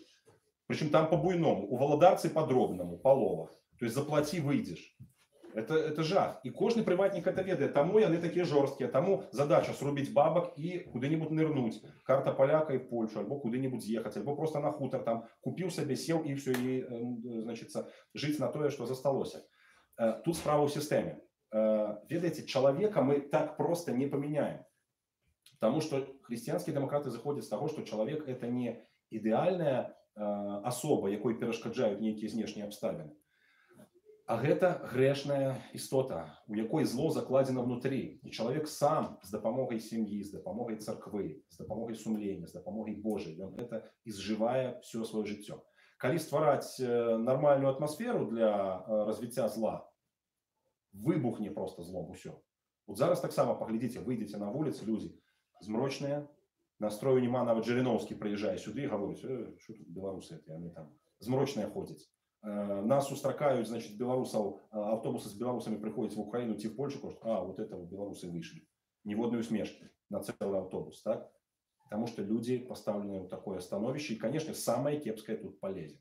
И они будут гнобить своих ближних. В рабстве як? Самый горший начальник это раб. Сам раб, сам будешь душить іншага. Вельми жестко. Это психология людская. С этого никуда не деться.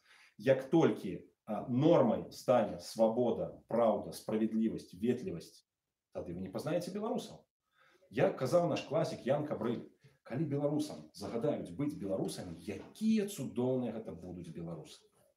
Вот поверьте, пока что не прогучала загаду. Так? Калі б Лукашенко не 2 хвилины выступил, а на 20 хвилин спич, в этом спиче дозвол на обновление национального университету, про то, что мы белорусы рахманы, мы белорусы ветливые, мы белорусы цудоўные, вы бы чиновников наших не познали на завтра. Хваля бы прокатилась, с вами почали бы по-белоруску размовлять, разумеете? Тут же бы пераняли. То есть тут есть вот такая-то, зноў жа, славянские немцы, зноў жа мы белорусы такие успрымальныя до начальства. Калі есть стандарт, мы стараемся его выполнить. Был советский стандарт, белорусы были самыми лепшими советскими людьми. Была Польша, это же были самые лепшие поляки. Вы поглядите, кто створил Польшу? Белорус, значит, Мицкевич, белорус Сенкевич, белорус Костюшка, белорус Манюшка, польскую музыку, значит. Самые русские, это же белорусы. Достоевский, это же сам... Ну, Дзержинский и зноў жа, да? Советские люди. Мы ж были самые советские. Нет, это без жартов. Самые лепшие со знаком якости. Это ж белорусы, да? То есть, гэта ёсць, разумеется, трэба усталяваць стандарт. Мы, например, мы ведаем, что такі стандарт у нас есть, он у генах у белорусов. Христианская демократия — это наш стандарт. Полоцкое княство и ВКЛ — это было, это печатка стоит у нас на сердцах и на генах. И это самое эффективное, это то, что працует. А это христианская мораль. А христианская мораль, она предписывает ставиться до ближнего своего с любовью. Як хочешь, как до тебе ставились, так и ты ставься до людей. Это может спокойно стать громадской моралью. Нават для тех людей, которые не верят в Бога. Ну не веришь ты в Бога, но вот так поступать, как до тебе ставились, как и до інших, ну это ж натурально, это ж разумно, это логично. Нема в этом ничего, что не мог бы зрабіць сённяшні беларус. Тому нам здаецца, что гэта можно зрабіць. Той же самый Нельсон Мандела, который 20 годов просидел в турме, он сказал: громадство изменить не тяжко, тяжко изменить себе. Норму в громадстве изменить не тяжко. Зрабіць так, как норма было тое ці інше. Вот это мы и повинны зрабіць. А там уже цяжэй будзе, калі чалавек будзе мяняць себе, конечно. Будзе ломка. Будзе пэўная ломка. Я працаваў у прыватніка у купленні. И я ведаю, что это было жорстка. Я атрымліваў там $80 в месяц. Пот был, кровь и слезы каждый день. Разумеете, он гонял меня к сидову козу. Приватник. Приватник. Ведаю, конечно. Можно я дополню? Ну, по поводу Елены Янушковской, по поводу бизнеса. Значит, правильно Павел сказал, что большой бизнес у тех, кому разрешили. То есть поделиться, будет работать. Да. А тот, у кого средний и малый бизнес, им уже не дают развиваться. И здесь они поставлены в такие условия, что они могут зарабатывать только с рабочих, а не с прибыли. Вот в чем проблема. То есть это все идет сверху, понимаете? Не от людей, именно бизнесовцев, да? А именно от главы государства. Смотрите, маленькая ситуация. Работаю в такси, а Максим... Была аренда автомобиля летом за сутки 36 рублей. Ну и у нас очень много таких баринов, которые дают машины в аренду. Один поднял на 2 рубля аренду, сразу узнали другие барины, подняли 3, 4, 5. В данный момент 60 рублей в сутки. Ценники не поднялись. Было 36, стало 60. Это значит, что, опять же, барин богатеет, а мы, родители, работаем уже за копейки, другой работы нет. И вот меняйте налоговый кодекс и советую, ну, рекомендую вам добавить свою предвыборную пункт. Как только меняется власть, первым делом закрывать границы, чтобы эти крысы не выбегали из этого корабля. Их порада, подоходный налог, вернуть то, что было у 90-е, шкала. Чем вышейший доход, тем больше налог. Ну, видите, у нас прогрессивная шкала, у нас великие дебаты у партии. У нас есть 2 крыла, одно как бы социал-консервативное, другое больше либеральное. Либералы, конечно, за шкалу линейную, но как бы консерваторы больше за шкалу прогрессивную. Ну, нават на некий час, але, ну, гэты пласт людей, которые на сённяшні момент вы ездите, вы бачите нішча у вёсках, ну, дать им дыхнуть, подняться. Конечно. С колен. В этом плане я думаю, что первые годы это будут показания. И знову-таки, я от вас не почула. Увесь гэты праймерис, гэта не больш да прэзідэнцкіх выбараў. Што у вас в планах да парламенцкіх выбараў? Ну, по парламентских у нас у партии зноў жа есть 2 опции. Частка партии за бойкот, частка партии за удел. И мы приняли такую платформу. Главная задача партии БХД на парламентской кампании будет доказать людям, что эти выборы фальсификуются, показать альтернативу инициативных людей, христианских демократов, которые есть. Коли вы можете это сделать шляхом уделу, то есть поудельничать, обвести квартиры, рассказать, что выборы фальсификуются, классно. Коли вы хотите это сделать шляхом бойкоту, рассказать, что выборы фальсификуются, долучайтесь до нас, это все спектакль, раздать улетки. Коли ласка. Мы единая партия в Беларуси, которая не выбирала бойкот, не бойкот, мы не делились, потому что партия может просто поделиться. У нас будет пару десятков человек, которые удельничают, и у нас будет с десяток инициативных групп, которые будут бойкотовать и разносить улетки. Приблизно так. Главная задача это сказать про фальсификации, потому что полова белорусов этого не ведает. Уявите себе. Як это не дивно? Ну, по питаниях 48%. Ага, как раз, пожалуйста. У меня, значит, такой вопрос, самый, наверное, главный, один из таких, который волнует и меня, и, наверное, многих людей. У нас бытует мнение, да, у простых людей, что вся оппозиция рвется к власти для того, чтобы наворовать. Что эти вот уже сидят, наворовались, а оппозиция только ради этого и рвется, да? Вот у меня такой вопрос. Как вы, ну, соответственно, и мы, активные люди, да, можем противостоять этому мнению, то есть что у нас делается и как влиять на этих людей, чтобы они поняли и чтобы они видели, что власть, которая, ну, точнее, оппозиция, которая стремится к власти не для того, чтобы навороваться, а именно для того, чтобы добиться справедливости. Вот это бытовое мнение. Перебить. Это вельми складано, я з вами згоден. Плюс возьмите российскую пропаганду, лукашенковскую пропаганду, про это все говорят. Ну, сябры, тут только по плодах, як кажуть, по-библейски, по плодах судите. Бачите человека, глядите, за что он живет, чем он дыхает и так далее. Я могу сказать за себя, что я апошние годы живу практично только с книжек. 4 працы я стратил. Я геолог дипломований, я журналіст, але працювати по спеціальності я просто не можу. Я живу зараз книжку. Сьогодні я продав, наприклад, щось на друк нових книжек, щось собі у сім'ю відкажу. Все.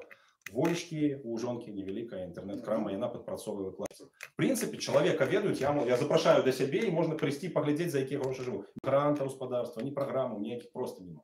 Этого просто нема. И я могу со спокойным сердцем запросить поглядеть. Тим же часом люди кажуть, вот ладно, вы зараз живете бедно, але прийдете до влади и все равно накрадете, все равно наворуете. Ну, один на гэты конт есть, вот по вере. Спадарства. Калі верующие люди, им в церкве просто не дадут быть, калі не будут красть при владе. Просто. Ксёнз, батюшка, пастор будет выгонять из церквы таких людей, которые пришли до влады и начали красть. Человек не хочет тратить суд с Богом за того, что будет набивать себе кишень. У христиан такое есть. У церковленные христиане, они стараются, по крайней мере, это не безгрешные люди, но стараются жить по таким стандартам. И мы, христианские демократы, маем на это отказ. Быть верующими значит быть моральным. Пробачте, да. ви зараз кажете з пункту гледження Біблії, але та церква, яка є у нас на сьогоднішній момент? Церква есть разные. Витебску вельми не пошанцевало, тут православие, это русский свет в основном. Православие, и у католиков хапає. Господарство хапає паўсюль, это ж люди.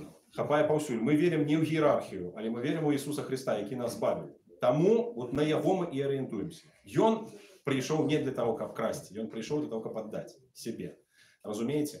Гэта будзе самае цяжкае, з чым давядзецца сутыкацца. Вот тут пытанне трапіла ў дзесятку, таму што гэта якраз таки асабліва ў недаверлівых беларусаў, якія да ўсяго новага асцярожна ставяцца, якія крытыкуюць і асуджаюць там просто сходу адразу. Вот это будзе самае складанае. У мяне толькі адзін шлях паказваць асабісты прыклад. Больш нічога я не могу сказаць. Не почули вы об профсоюзном руху? Незалежные профсоюзы и их роль у этом... Ну, ведаете, роль у праймерис. Ну, не только праймерис, у руху... Да, в нашем житті. Видите, незалежно... Я почув, значит, хлопец покутую от хозяева. Незалежного профсоюза.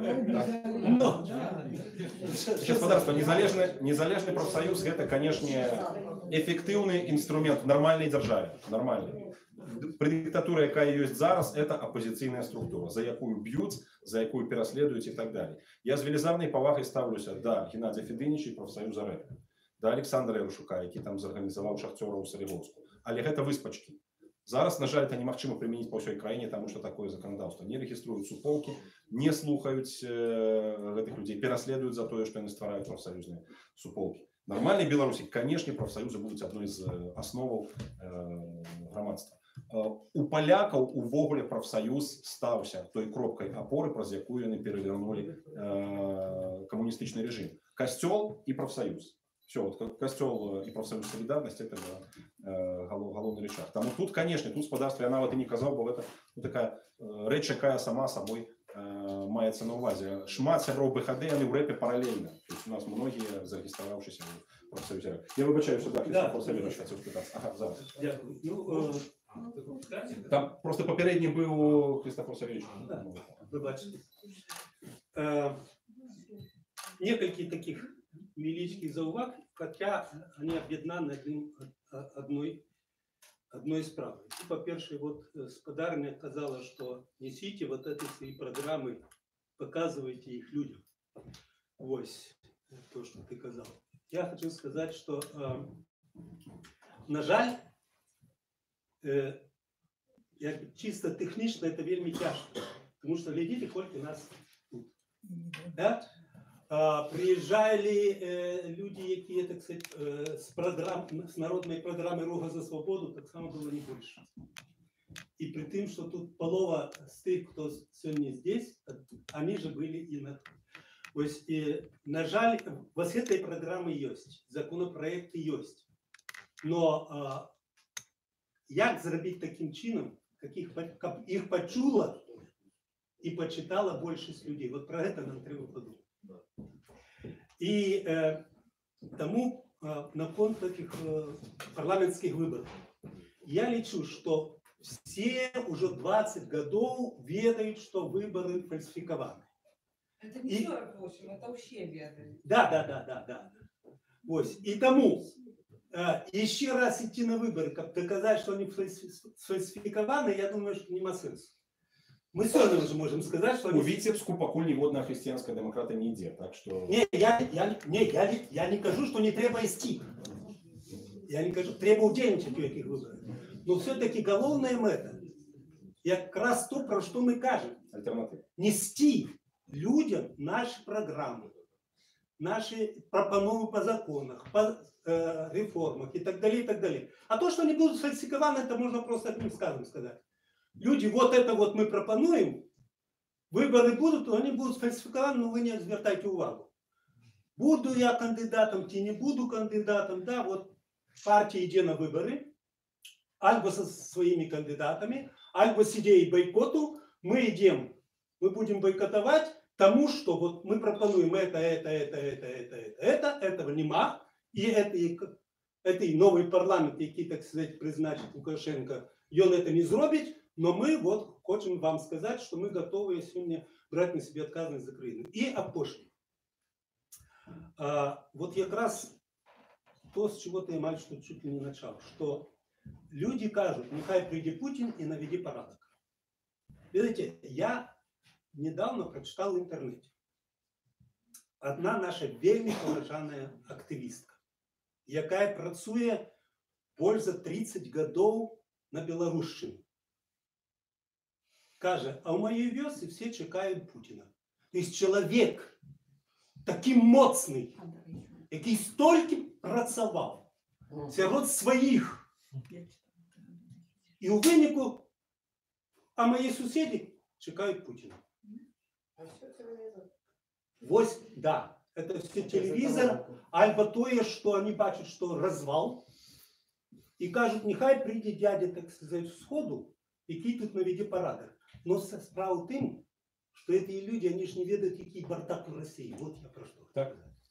И может нам треба зараз, потому что казать, что у нас добро, мы не можем. У нас вельми древно. Казать, что вот завтра мы придем и мановением волшебной палочки все зробим и будет добро, вот Спадарня казала, что будет еще тяжелее. Перший час, так. Да, І так. Но казать, что люди, не чекайте Путина, потому что у них нелепее, чем у нас. И у Костромской в области, у селах нелепее живут, чем на Шарковщине и на Красновщине. И Путин, коли придет, и он вам не принесет лепшую долю. Вот съездите у нее недалеко. Так, не, ну можно и не ездить. Ну вот это, ты не лечишь ты, на что нам треба... Поговорить с человеком, который мне сказал, треба Россия и Путин, я ему так тезисно накидал, а может и не треба. Вот так это Я это кажу не для того, чтобы вас переконать, что это так, вы и так сами ведаете.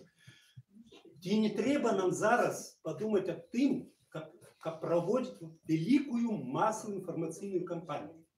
Как эти люди не чекали Путина, потому что на самой справе может отриматься таким чином, что коли, Паша, ты станешь президентом, а полова з тих, хто тут, особливо молодые, и они придут у парламент и там и разные советы, и станет горш, народ станет кричать: Путин, приди, Путин тут же приди на наступный день.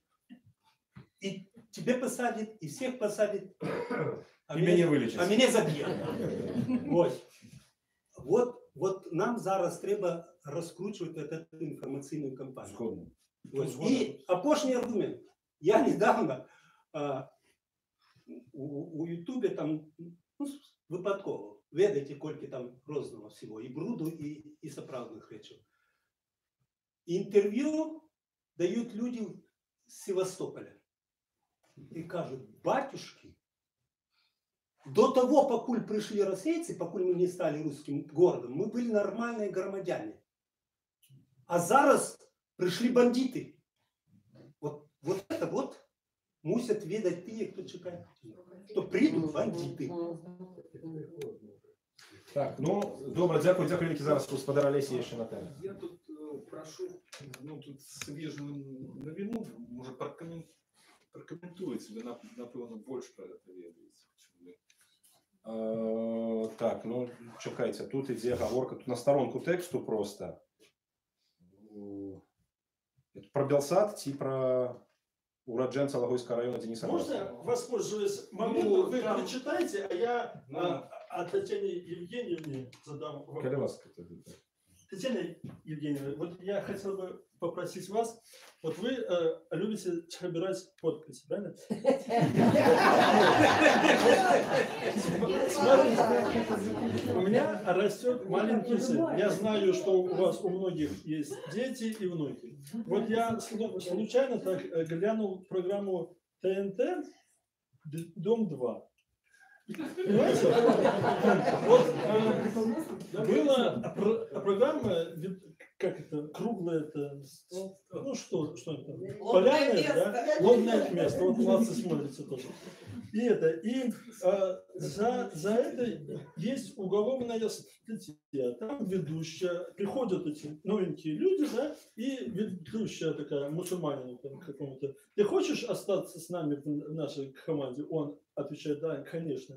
Значит, иди, выбирай одну из девочек и идите расширяйтесь. Это открытая проституция, мне кажется. Это шутнёв. И вот, пожалуйста, вот эти вот, соберите вы подписи, и вы, чтобы закрыли эту херню. И по поводу юмора. Вот Comedy Club, если убрать смех за кадром, вот вы вдумайтесь. Там такая чушь идет. Закрыть камеру.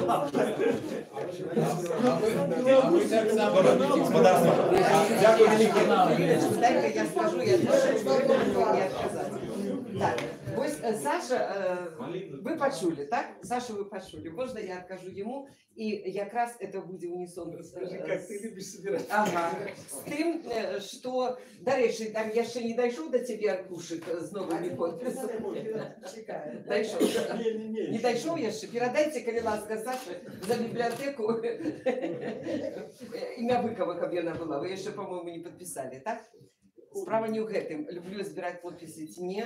Гэта адзіны магчымы законны спосаб, які мы знайшлі і які мы карыстаемся вельмі актыўна з 2014 году дзеля вырашэння шмат якіх пытанняў. Я не буду распавядаць, чаго мы дамагліся, а дамагліся мы шмат чаго. Я думаю, что вы читаете интернет, вы ведаеце, і не раз я выступала, і вот хто чуў, хто не чуў. Таму што як сказав опошній раз Подгурський: ну, Тетяна Євгенівна, я кажу, ми будемо збирати підписи, тому що це ганьба. Він каже: ну, Тетяна Євгенівна, ви ж можете і як електронний зворот, а можете підписи, як завжди, принести. И он меня подкалывает: вы же не забудьте там написать, что у відповідності з законом об зворотах громадян тра-та-та. Я кажу: ну, обов'язково, тому що зворот повинен бути більш-менш грамотно складений, але тут якраз вектора нема. Вот этой фразы специально. Но это ладно, это одно. Ведаеце што, я хочу сказаць, у першы раз чую Павла. Мы абмяркоўваем шмат якія пытанні вельмі балючыя і вострыя дома. Вы думаеце, я яго на засыпку пытанні не задаю? Задаю. Таму што паколькі я ведаю, што галава светлая, што чалавек шчыры і сумленны, я яго вельмі паважаю і вельмі не хочу памыліцца у гэтай павазе. Я ведаю, што ён ніколі не здрадзіць ні сям'е, ні дому, ні краіне, ні гораду, ні кожнаму з вас. Гэта ўжо даказана яго жыццём, яго лёсам. Прабач, сынок, што я тут гэта. Але насамрэч, як Паша сказаў, Паша Северынец усё гэта не зробіць.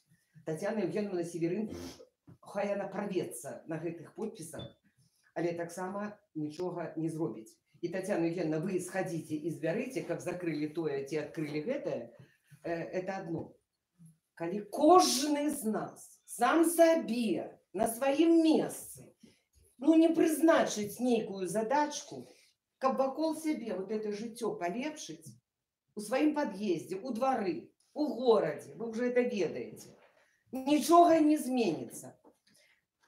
У нас тут прыклад, вось Лена Янушковская, Зароновский сельский совет, богом забытый край. Это не город Витебск, областный центр, это сельская мясцовасць. Ведаеце, калі был конфликт, Лена, прабач, я кое-что скажу, вот як люди, мы ж працуем з людьми. Лена столькі зрабіла для гэтых людей, дамаглася водопровод зараз праводзіць. Дороги подсыпают, это все есть заслуга. Покинули у Пестуницах административный будинок и саму сядзібу сельсовета. Там, наши ж ведаете, что придумать, так только святых выносить, потому что все не для людей, а все для когось там, для старшини сельсовета, там, для Косинца, яшчэ там для кого чиновника, каб ему было файна и добра, але не для нас с вами. И калі вот быў такі здарыўся конфликт, люди, яким Лена конкретно зрабіла добрае, што яны неслі, што яны казалі, а потым плакалі і выбачаліся. Але спачатку яны вот так, ведаеце, і калі мы з Алёнай Шабуней колькі чулі гэтых абразаў, гэта ўсяго, калі мы нешта робім, мы павінны ведаць, што мы робім гэта не дзеля славы, там, каб стаць медыйнай асобай ці чымсьці яшчэ. Мы робим это потому, что мы не можем инакше. Я хочу, как была поликлиника на Полдні 7, я хочу, как подавали ее у Билева, я хочу, как выборные дорожки были. Не потому, что я роверистка завзятая, там те шинек. А просто так повинно быть, город мы повинен быть цивилизованным. А недоброжелатели, ты, кто хочет покпить, кто палец о палец, не стукни, не грукни, а только тому, что ты крышечку неяк іншая, чым ён, яны ж готовы сожрать жерці з патрахамі. Не звяртайма увагу. А яшчэ раз скажу, кожны звярніцца да сябе. А што я магу? Чым я магу дапамагчы? Таму ж Пашу Северынцу, свайму гораду, так, вот, калі ён бярэ на сябе ўжо такую великую адказнасць. Разумееце? Не просто, ты тут сказал, ты тут не сказал. Я дапамагу. Я разбираюсь в экономице, я дапамагу. Я разбираюсь в юридичных пытаниях, я дапамагу. Калі ласка, звяртайцеся да мяне. И так далее. Зараз у нас у городе, ось тое, про что я хотела з вами размаўляць, ідзе адкрыта з аднаго боку, з другого боку, для шмат каго незразумела. Пропаганда насаджвання наркотиков. На домах рисуется, малюется. Лена писала, Степанова про гэта. Так? Я сижу и думаю, яны бегают по розных, там есть такие человека, з'явіўся новый у медцэнтры актывіст, яшчэ яго так сама асабіста не ведаю. Але яны бегают по ЖУ, звяртаюцца туды, сюды, у милицию там. А что это такое? Бо яны уже ведают, что это такое. За что терпит дитя. Да? Яны отыграліся на ім, а самі сама атрымліваецца ўлада. Вся эта милиция. Это их бизнес. Это их бизнес. И яны не будут чапать тых, кто малюе вот гэтыя. Не, яны, можа, хлопчика якога прыловяць, які там малюе нешта піша. Але гэта сушка, гэта драбяза. А тыя, хто этому хлопчику аплачваюць гэту працу, те, кто распрацоўваюць гэтыя ягоныя маршруты, гэта зусім іншая справа. І таму, калі мы бачым гэта, я вот вас хотела попросить, и всех остальных, фиксуйте это на телефон, на фотоздымок. И, видите, самое простое, что можно сделать, не доходячи от компьютера, не отрываючи попу от стула, вот вы сидите, набрали то, что вы требуете. Что это такое? Что робится? Открытая пропаганда наркотиков. На доме таким-то з'явилось. Живу там такое-то. Ведаете, не ведаете. Них адрес такі-то, нехай яны разбираются. Калі гэта не, мы ўздымем гэтае пытанне, будзе шырокая кампанія для того, каб вось гэты спосаб распаўсюджвання наркотыкаў, вот гэты шлях, каб яго закрыць і прымусіць міліцыю, пракуратуру і так далей разобраться, докопаться, а хто ж гэта робіць? Я больше упэўнена, что это робіць яны самі. Что это робіць яны самі. Головне у ході розслідування не вийти на самих себе. Так, это зразумела. Потому что он там, як Шуневич сказал, что вы? Послабление дать по 3,28? Вы что? У нас столько поспеха, у нас меньше стало то, меньше стало все. Это все бла-бла-бла. Потому что так, может быть, нете. Але насамрэч, то, что это распаўсюд, и то, что это ідзе вот так вот массово и под их крышей, это таксама факт. Самый великий показальник того, что это все ж таки их справа, а справа 14 немецкую, якая была. Коли великую краму Минск легал, или как зачиняли, на скамье осужденных были и хабисты, и милициянты. Это, дякую Богу, что хоть одна справа 14 была. Разумеете, хоть одну нечто докопали. И великая, и невеликая крама, да, вот я напрацевала, у Минску. Дают же телефоны, гэтые телефоны. Ну, не, тут и журналисты могут, и вот я ведаю, что и правоохранники подключились, правооборонцы подключились до гэтага питания так само. Так, а вот коли бачите особно войны, кольки там ці, ну, я уже сил не маю, на хварэе, она уже человек стала по возрасту. Разумеете, претензии якія дае, что она сама наробила столькі. Але кожнага з нас, коли вы чуете, язык же ёсць, пераканайце, скажите суседу, там, кого сустрэлі. Так само распавядзіце, вы ж ужо шмат што ведаеце. Добра, дзякуй, дарагія сябры. Я думаю, что на гэтай аптымістычнай ноце... Не так-то просто. Елена Янушковская, ПХД. И, значит, поддержать хочу Христофора Савельевича о выборах. Значит, да, действительно, нужно участвовать. И нужно доносить только таким образом, на пикетах, как говорится, открыто. Мы можем донести массово до народа информацию. Потому мы тут посовещались с своей командой, и все-таки мы настаиваем, чтобы Татьяна Евгеньевна шла на парламентские. Она достойный человек, и так что ПХД вас поддерживает. И еще, Павел, у меня к вам такой очень неудобный вопрос. Начнем с того, вы считаете себя интеллигентом? Мы вас таким считаем, я не знаю. И у меня вопрос такой, если вы придете к власти, не помешают ли ваша интеллигентность, скажем так, мягкость, да, и вот христианские взгляды быть жестким, потому что в первое время диктатура должна быть очень жестко, это я так считаю, может кто-то по-другому считает, именно в эти перестроечные моменты.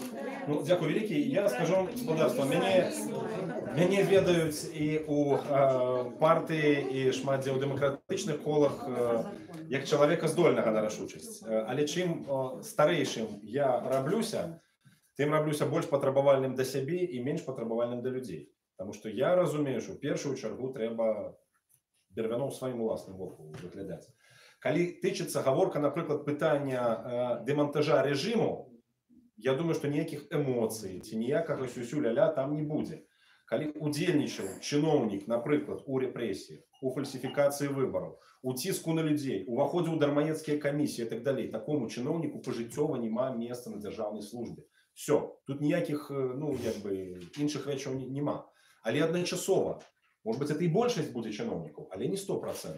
Вот я, например, не лічу, что повинна быть 100% иллюстрация. Все, кто за 25 годов удельничал в любых, значит, там, державных структурах, не мусит быть приняты на работу. Не, мы не знойдем столько людей. Там есть все-таки сумленные. Белые вороны, напевно, але есть. Там вот тут головне не захопиться. Крутизна, конечно, мусит быть. В этом плане, может быть, я меньш жорсткі человек, чем Зенон Позняк. Но я вельми поважаю, я вельми его поважаю. Но я лічу, что дзе-нідзе на поворотах и мягкость, особливо для людей, які уже кричать от болю, от этой жорсткости, якую они за часы Лукашенки поспитали, вот и мягкость это будет потребна. Ну, это мое просто субъективное чувство.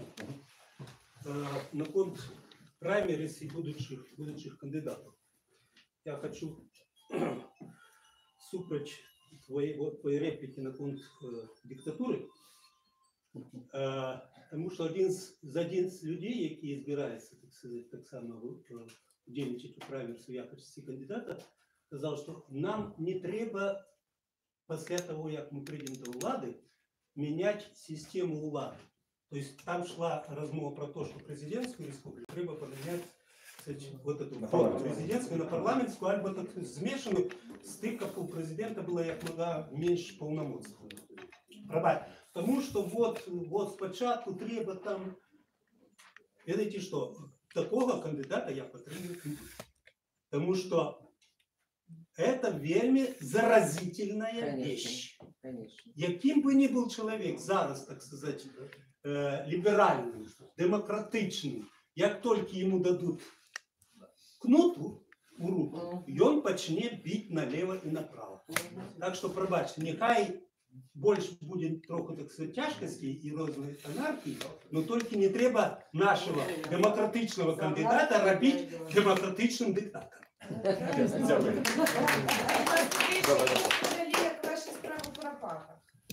Справа у Куропатах. Ну, стоим, господарство. Тут уже 8 месяцев. У Куропатах мы стоим. Для меня просто здивление, что люди приходят. Было уражение, что ну, лето еще ладно, 8 дожди уже. Морозы пришли. Приходят люди оборонять Куропаты. И не иде белорусский народ в этот кабак. То бок 12 человек, может быть, в день, может быть, 15 человек у среднему день приходят у поедем в кабак. В основном одни и те же, так. То есть это люди, для каких-то принципов. Мы зафиксовали за амаль 8 месяцев около 900 человек, которые наведали этот ресторан. Ну, в плане бизнесу вы повинны зразуметь это в их зале на 300 человек. За 8 месяцев до их там наведалось 900 человек. Они прогорают просто. Они столько платят там за продукты, за светло, за все остальное, что не перекрывают никак заробками вот этих тратов. Тому белорусы в этом плане меня моцно уразили. Я думал, что пойдут. На 2-миллионный Менск могло знайстися по несколько сотен человек у день, которые будут ходить у ресторан на костках. Не идут. То есть белорусы не идут. В первую чергу, конечно, потому что побаиваются, там стоит варта, там это все фиксуется, там это все выкладывается в открытый доступ, в интернет.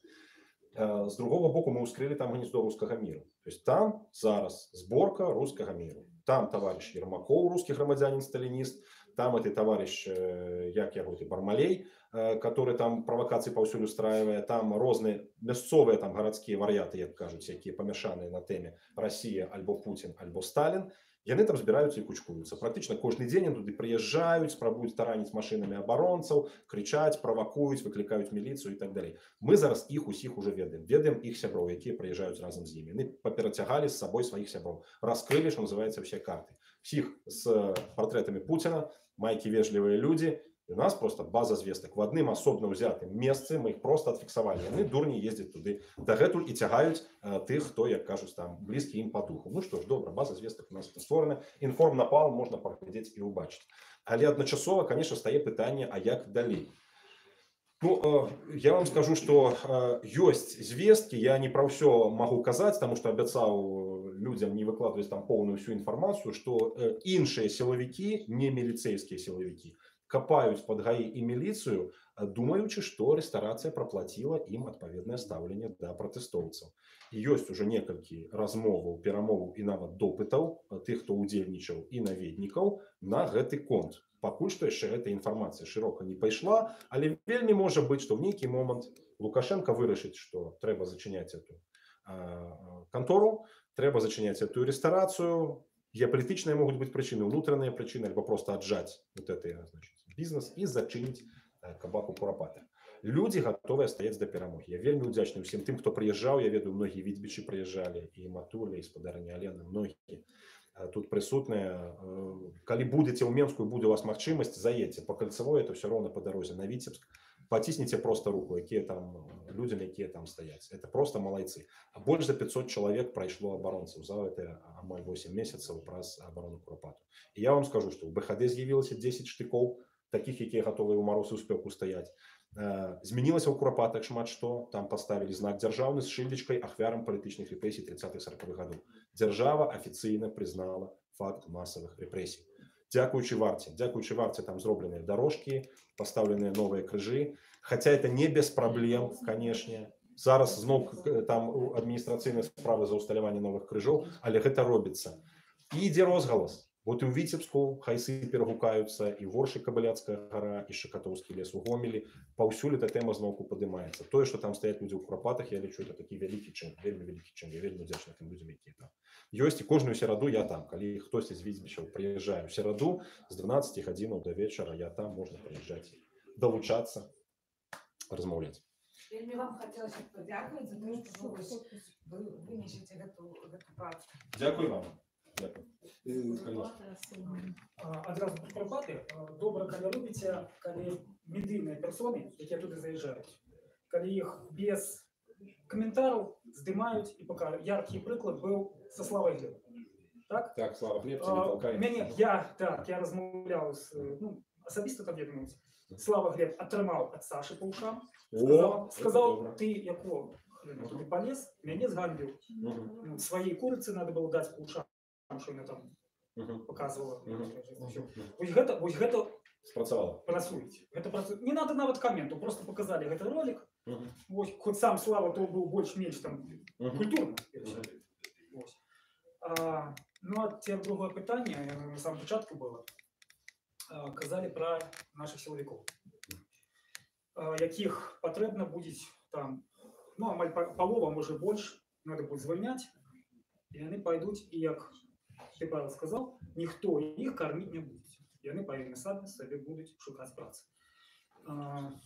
Ці разумееце вы, што гэта 10, а можа 20, а можа 30 тысяч чалавек, мужикоў, якія нічога рабіць не хочуць, которые не будут шукать працы, которые будут шукать. И не отрываем мы 20-30 тысяч группировок добробату, у другим варианте. Ну, дякую, это одно з самых важных пытанняў. Чаму? Маленький прыклад. Я размаўляў з адным з таких міліцыянераў, прычым гэта адзін з тых, хто маюць працу і маюць добрыя рукі. Гэта чалавек, які металіст, які да гэта, я яго убачыў у форме міліцыянта, говорю, що ти робиш? Ты ж моторист, к тебе полгорода возил, ты мотор разбираешь, за сутки собираешь. Отказ. Тут ничего робить не надо. Я сижу тут здесь, гумовой палкой помахал, и все. Мне под 5% дали кредит, меня одели до нижней белизны, и я у 45 год буду вольный, и буду разбирать тогда уже мотор. Так это человек, який має професію, а там 80-90%, які не мають, не здольні, і голова у них для того, а у голови ні. Я зрозумів. Значить, дивіться, питання складане, але гэта не ёсць монолітная група. 25% супрацоўнікаў унутраных органаў і вайскоўцаў па нашых назіраннях, мы вядзем уже пэўны моніторинг, это нормальные беларусы. Многие з іх апраўдваюць свою делу в этой системе тым, што мы ідзем просто таким шляхам, і мы прыйдзем, яны могуць размаўляць па-беларуску пры выпадку. Ну, я гэты процент практычна фіксую паўсюль, ад Акрэсціна, Мінскага района да якога-небудзь райаддзела на Берасцейшчыне. По-другое, многие з іх з'едуць, таму што ведаюць, што яны тут махалі дубінкай направо і налево, яны пакрыўдзілі шмат каго, ім трэба будзе цікаць. Напрыклад, той же самы Беркут, які ўдзельнічаў в акцыях супраць Майдану, ён просто раз'ехаўся, там яны разбегліся паўсюль, большасць расеяў, хтосьці яшчэ кудысьці цікануў, яны вельмі хутка растварыліся, разумееце? зараз большая праблема з цітушкамі там у украінцаў былымі, чым з тымі ж самымі беркутаўцамі. Беркутаўцы яны ведалі, што все яны пад нумарамі, все яны зафіксаваны, іх усіх вельмі хутка вылечыць і так далей. Ад раз'ятранага народа уцякаць гэтыя хлопцы умеюць таксама. Я думаю, што кожна з іх... Калі іх 20 тысяч, яны наадварот будуць наступаць. Не, хтосьці будзе уцякаць, хтосьці будзе уладкоўвацца прыватным ахоўнікам, хтосьці пойдзе в ДОСААФ, хтосьці, можа быць, паспрабуе і банду, як кажуць, стварыць. А калі іх падтрымаюць за мяжой, гэта будзе іх, канешне, гаспадарства будуць падтрымліваць за мяжой, но я ж уже сказаў, тут лёгка не будзе. Мы ўжо напярэдадні канца свету просто, разумееце? Нам трэба будзе напружвацца. Што з імі прэвентыўна можна будзе рабіць? Превентивно. Я сказал, что их просто кинуть, и нехай сами заробляют, я не заробить. Не, превентивно, безумоўна, я просто готовы сам ездить по райотделах и особисто размаўляць з гэтымі людьми и казаць, так, ну слухай, давай по-мужчынску просто размаўляем. Куды зараз? З'язджаць будешь? Не будешь. Что робить збираешься? Вот як яны размаўлялі там со мной с политичным химиком, ну что, куда сейчас? Работать, страливать? Ну, поговорим так. Ну что, будете працаваць? Давайте, добра. Калі нема злачынстваў за вами, калі нема за вами фальсификации выборов, нема разгонов, манифестаций и так далее, то ну что ж, калі ласка, давайте допоможем вам знайсці работу, нормальную працу. Нават калі ў яго погляды прапуцінскія, это наша з вами будзе задача за бліжэйшыя 10-15 гадоў эту дурату з іх выветрыць. Ну нельга іх перарабіць адразу. І саджаць іх за майку з Пуціным мы не зможам у турму, разумееце? Это просто не па якіх канонах. Таму, безумоўна, там патрэбны будзе індывідуальны падыход, і нам трэба будзе збіраць каманды, як яны зараз сядзяць і туніяцаў кучай вот так вот на аднаго, и распытываются, а як вот вы так не працуете, не платите. Нам треба будет садиться некалькі человек, каля такого товарища, и казать, так, ну что, с органом звольняетесь. Куды теперь, что теперь, давайте допоможем так и так. Ну, вы уже выбачаете, мы будем сочить за вами, у нас тут есть способ за вашим лесом, каб вы раптом не подались, куды на великую чип, я думаю, что не будем мы примусово вставлять, але отсочить як бы удел человека, который умеет працаваць со зброей, які володае приемами там физичного, як кажуть, уздзеяння. Таких людей треба отсочивать, и я думаю, что тут потребна особная программа. Я думаю, что демократичные активисты с особливым задовольнением примут удел у таких комиссиях. Да. Матуля, як наставница, зможет ще педагогічну працю проводити. З'являється большим фантазером. То, что вы тут в комиссии все сказали, вы вспомните, кто з'являється ядром всіх тих Донбасских, Луганских республік. МВД їх не. Були і силовики, господарство, безумовно. А вот комиссии... Сябры, я вам кажу про ідеальний варіант, чому я і виглядаю фантазером. Я вам кажу про ідеальний варіант. Тому що реальні варіанти будуть тяжей. Я не перші десяток гадоў займаюся тим рухом, я все це ведаю, господа Александр. Але, розумієте, так само один я з гэтым не справлюся, поверьте. І калі ви маєте нейкі лепший спосіб, ну, я вас просто закликаю, паудзельнічайце ў гэтых праймерис і выкажыце, як трэба. Демократы – это наогул самый кепский способ кіравання людьми. Но лепшего еще не придумали, разумеете? Только мы разом коллективным досвідом. Только так, на жаль. В іншым выпадку трэба з'язджаць адсюль. Я адсюль не з'язджаю, хотя с 98-го года мне просто зеленое светло включают и кажут, вали ты отсюль, тебе життя не будет. Ни семьи твоей, ни, значит, детям твоим. Я не буду з'язджаць, это моя земля. Мы еще поглядим, кто отсюль з'едет. Может быть, изъедут вот гэтые МВДшники, вот гэтые Ивановы, которые тут, значит, там сбивали людей на политичных акциях, и якія думают, что они гаспадары жыцця. Не. И ведаете, я в гэтым упэўнены не тому, что я такі классный. И нават не тому, что у нас такі цудоўны беларускі народ. Я и себе ведаю досыць добра, каб такого не казаць. И народ наш ведаю досыць добра, каб такого не казаць. Я веру в тое, что ёсць Господь Бог, у якім уся справедлівасць, уся сила и уся любоў. И ён можа тварыць такія цуды, якія нам з вами не сніліся. Ён у Кореі стварыў цуд, калі з забітай аграрнай краіны за 20 гадоў это стала одна з перадавых краін у свету. Потому что там просто з'явілася 40% христиан, раней были все буддисты. 40% христиан, все, краина квітнее, разумеете? Дикий заход США. Там бандитов было более, чем у нас у МВД, разумеете? Там стреляли за косо кинутый позір. Зараз гэта для ўсяго свету прыклад, узор. И там самая моцная церковь у свете. Так, Злучаныя Штаты – это самая верующая краина у свете, самая квітнеючая. Мы, христианские демократы, верим в Бога. Это не простые слова, это не для галочки сказано. Поверьте, ён дае силы, ён дае магчымасці, ён творит цуды, и мы в это верим. Потому что без Бога вытягнуть Беларусь з той багны, у якой мы зараз ёсць, нереально, немагчыма, ніякіх чалавечых сил для гэтага не хопіць. Разумеете? Павел, а Так. одразу про гэта. Вельмі шмат людзей наших з'ехала. Так? Причому гэта добрыя людзі, якія маюць што-то ўмець. З'ехалі, бяру па сваім сябрам, з'ехалі ў Балтыю, у Польшу, у Чэхію. Маеце, як гэтых людзей вярнуць? Бо ведаю, што мае там даволі маладыя хлопцы нават уже звяртацца не збіраюцца, таму што ну, Видите, люди вернутся сами, як птушки у вырай. Люди, калі тут будзе лепш, чым цяпер, люди будуць вяртацца, як птушки у вырай. Яны прылятуць сюды. Я ведаю многіх людзей, якія з'язджалі в Швеции, в Чехии, жили там не кепска, приехали нават у Лукашенковскую Беларусь, тому что заболела. Альбо тому, что семья, альбо тому, что там просто отчули себя чужими. Разумеете, они будут вертаться. Частка не вернется и так. Частка вернется з новыми технологиями, новыми умениями будуть працювати. Вибачаюся тоді, бо тут уже шмат часу ми забрали. Дякую велике вам, дорогі сябри. Дякую. Коли хто захоче книжек господарства, будь ласка, підходьте. Запрошую. Дякую.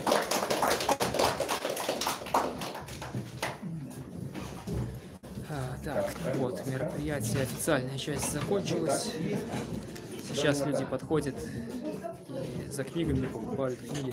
Если у кого-то есть еще вопросы какие-то серьезные, можете задать. Стоящие вопросы, не озвученные, я постараюсь на них ответить. И задать их другим участникам.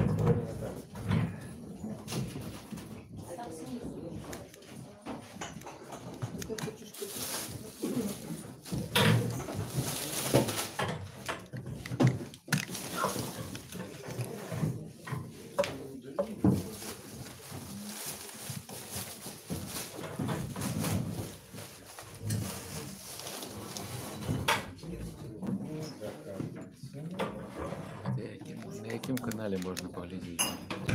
Серый кот канал в YouTube. А, Серый кот. Сейчас идет трансляция прямо. Я подписан. Да, вот. В YouTube. Да, это сейчас идет стрим. И это попало тоже. Это 10 раз.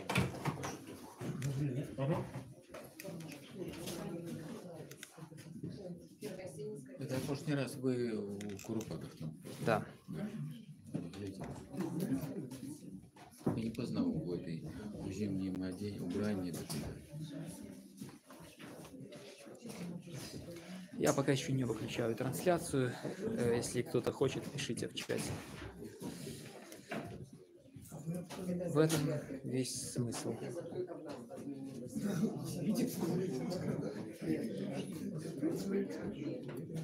Ну да, вот Фридом интересный ты вопрос задал по поводу принципов. Но дело в том, что какой смысл в принципах, на чем они будут основаны?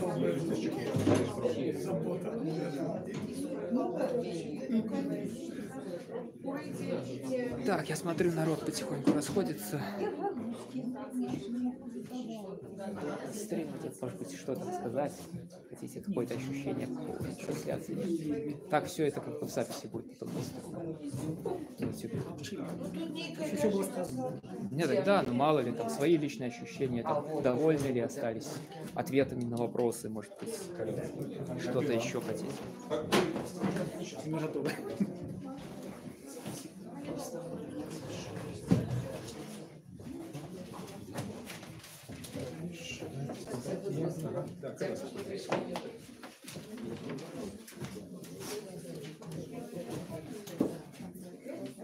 Так, давайте подписать. Так, ну что? Скажите, кому подписываем? Заканчиваем тогда трансляцию.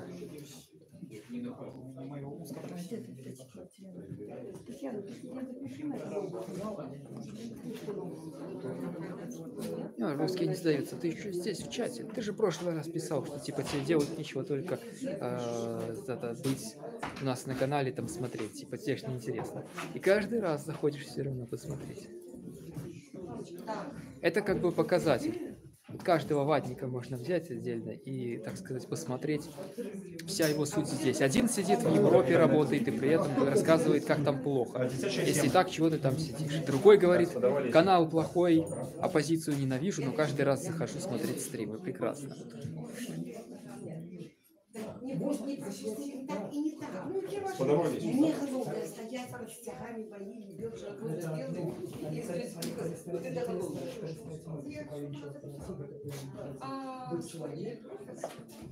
Нет. Это был поймет человек, який не засвідчив. Так, я пока еще не останавливаю трансляцию, жду, может быть, какие-то серьезные вопросы есть, я бы мог, возможно, задать Павлу. Что значит, почему тебя называю ватой? Потому что ты являешься классическим ватником, путиноидом, сторонником русского мира, противником перемен, противником гражданского общества. Это классический ватник.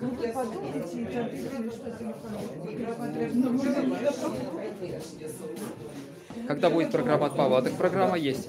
Программа христианских демократов, она, по сути дела, не менялась давно. То есть он же об этом говорил уже. Там есть книга, в которой опубликованы программы. То есть он не говорил о конкретных реформах там поштучно. Он сказал, что есть на этом, как его, в книге, как там христианская демократия. Тут я видел, она тут даже есть. Там было об этом сказано. Он же рассказывал об экономической реформе в общих чертах, что необходимо делать. Потом он еще говорил о том, каким образом изменить общество, как бороться. То есть, по сути дела, Фридман Шоша писал. Кто-то задавал вопрос по поводу того, где проходит мероприятие. Это Сенинская 1.5, это европейский дом. Ну, я думаю, в чате там уже написали ответ.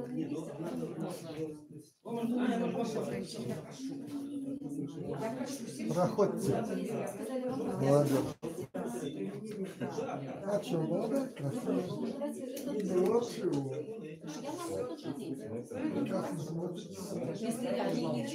Да, вот там вы были молодец. Нас снимают. Слухайте, я напевно почув, але просто тут вельми шмат написано. Я чув, как это. Чув. Вибачайте, что я не там Да, Михаил, надо будет по-тихому идти на ЖД, поскольку это очень далеко. Это где-то 6,5 километров от ЖД. Это где-то окраины какие-то, Витебска там, в частном секторе. Я этот дом чуть нашел по Google картам. Так, послушайте, кто не поклал, это... А вы взяли, да? Все, да. Да, надо будет потихоньку уже собираться назад, поскольку время, пока дойду, как раз будет уже время. Это 10, это 7, это 15. Там заряжается пауэрбанк еще, зарядить, чтобы телефон, то дорога не близкая.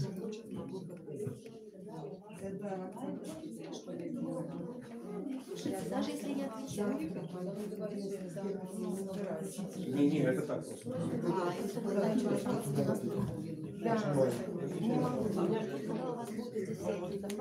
Вы пишете просто сообщение, как только у меня включается компьютер, мне приходит, даже если я вообще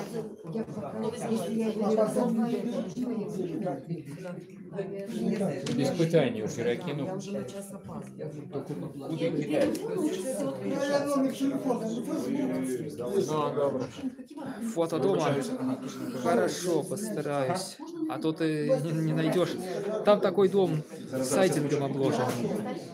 Там никаких табличек нет, там никаких флагов. Я его говорю, я его чуть нашел.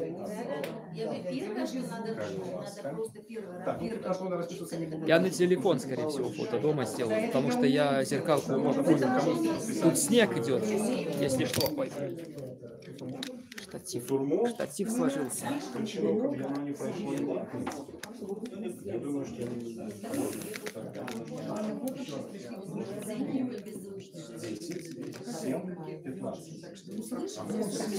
Так, ну что ж, смотрю, что вопросов к Павлу нет, и поэтому стрим мы будем уже заканчивать. Всем до свидания, подписывайтесь на канал Серый Кот, подписывайтесь на группу в Телеграме, чтобы знать заранее о мероприятиях, не опоздать в следующий раз. Все инсайды выкладываются, сообщения о мероприятиях можно найти в группе до того, как они еще прошли. И потом выкладываются также фотографии. Привет из Украины. Живе Беларусь, храни вас Бог. И вас так само храни Бог. Слава Украине. Зараз поглядите, может быть, тут есть. Кто опоздал, вы можете пересмотреть затем запись стрима. Только я бы, конечно, советовал несколько часов подождать, пока YouTube ее обработает, станет доступен чат, и все будет, так сказать, четко, без там прерывов. Так, ну что ж, наверное, мы будем потихоньку закругляться, заканчивать наш стрим. Ну, скажу свои ощущения от мероприятия. Все, как бы, мне это понравилось. Послушать было интересно, послушать всю целиком позицию Павла, то есть не урывками, не какие-то там вырванные из контекста фразы, не текст, а именно полностью все видение его нынешней ситуации и его программу. То есть, как говорится, все его прямые слова, кто как хочет, может воспринимать. Кому-то, я уверен, это понравится, кому-то не понравится, возможно. Ну, что есть, то есть. Я вам просто представил, как оператор, его слова, то, что вот он показал, сказал. Вы уже думаете сами, как к этому относиться, положительно, отрицательно, вы это поддерживаете. Каждая позиция имеет право на существование.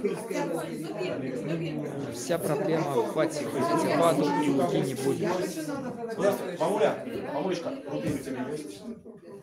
Дякую за працю. Вам так само дякую за прогляд.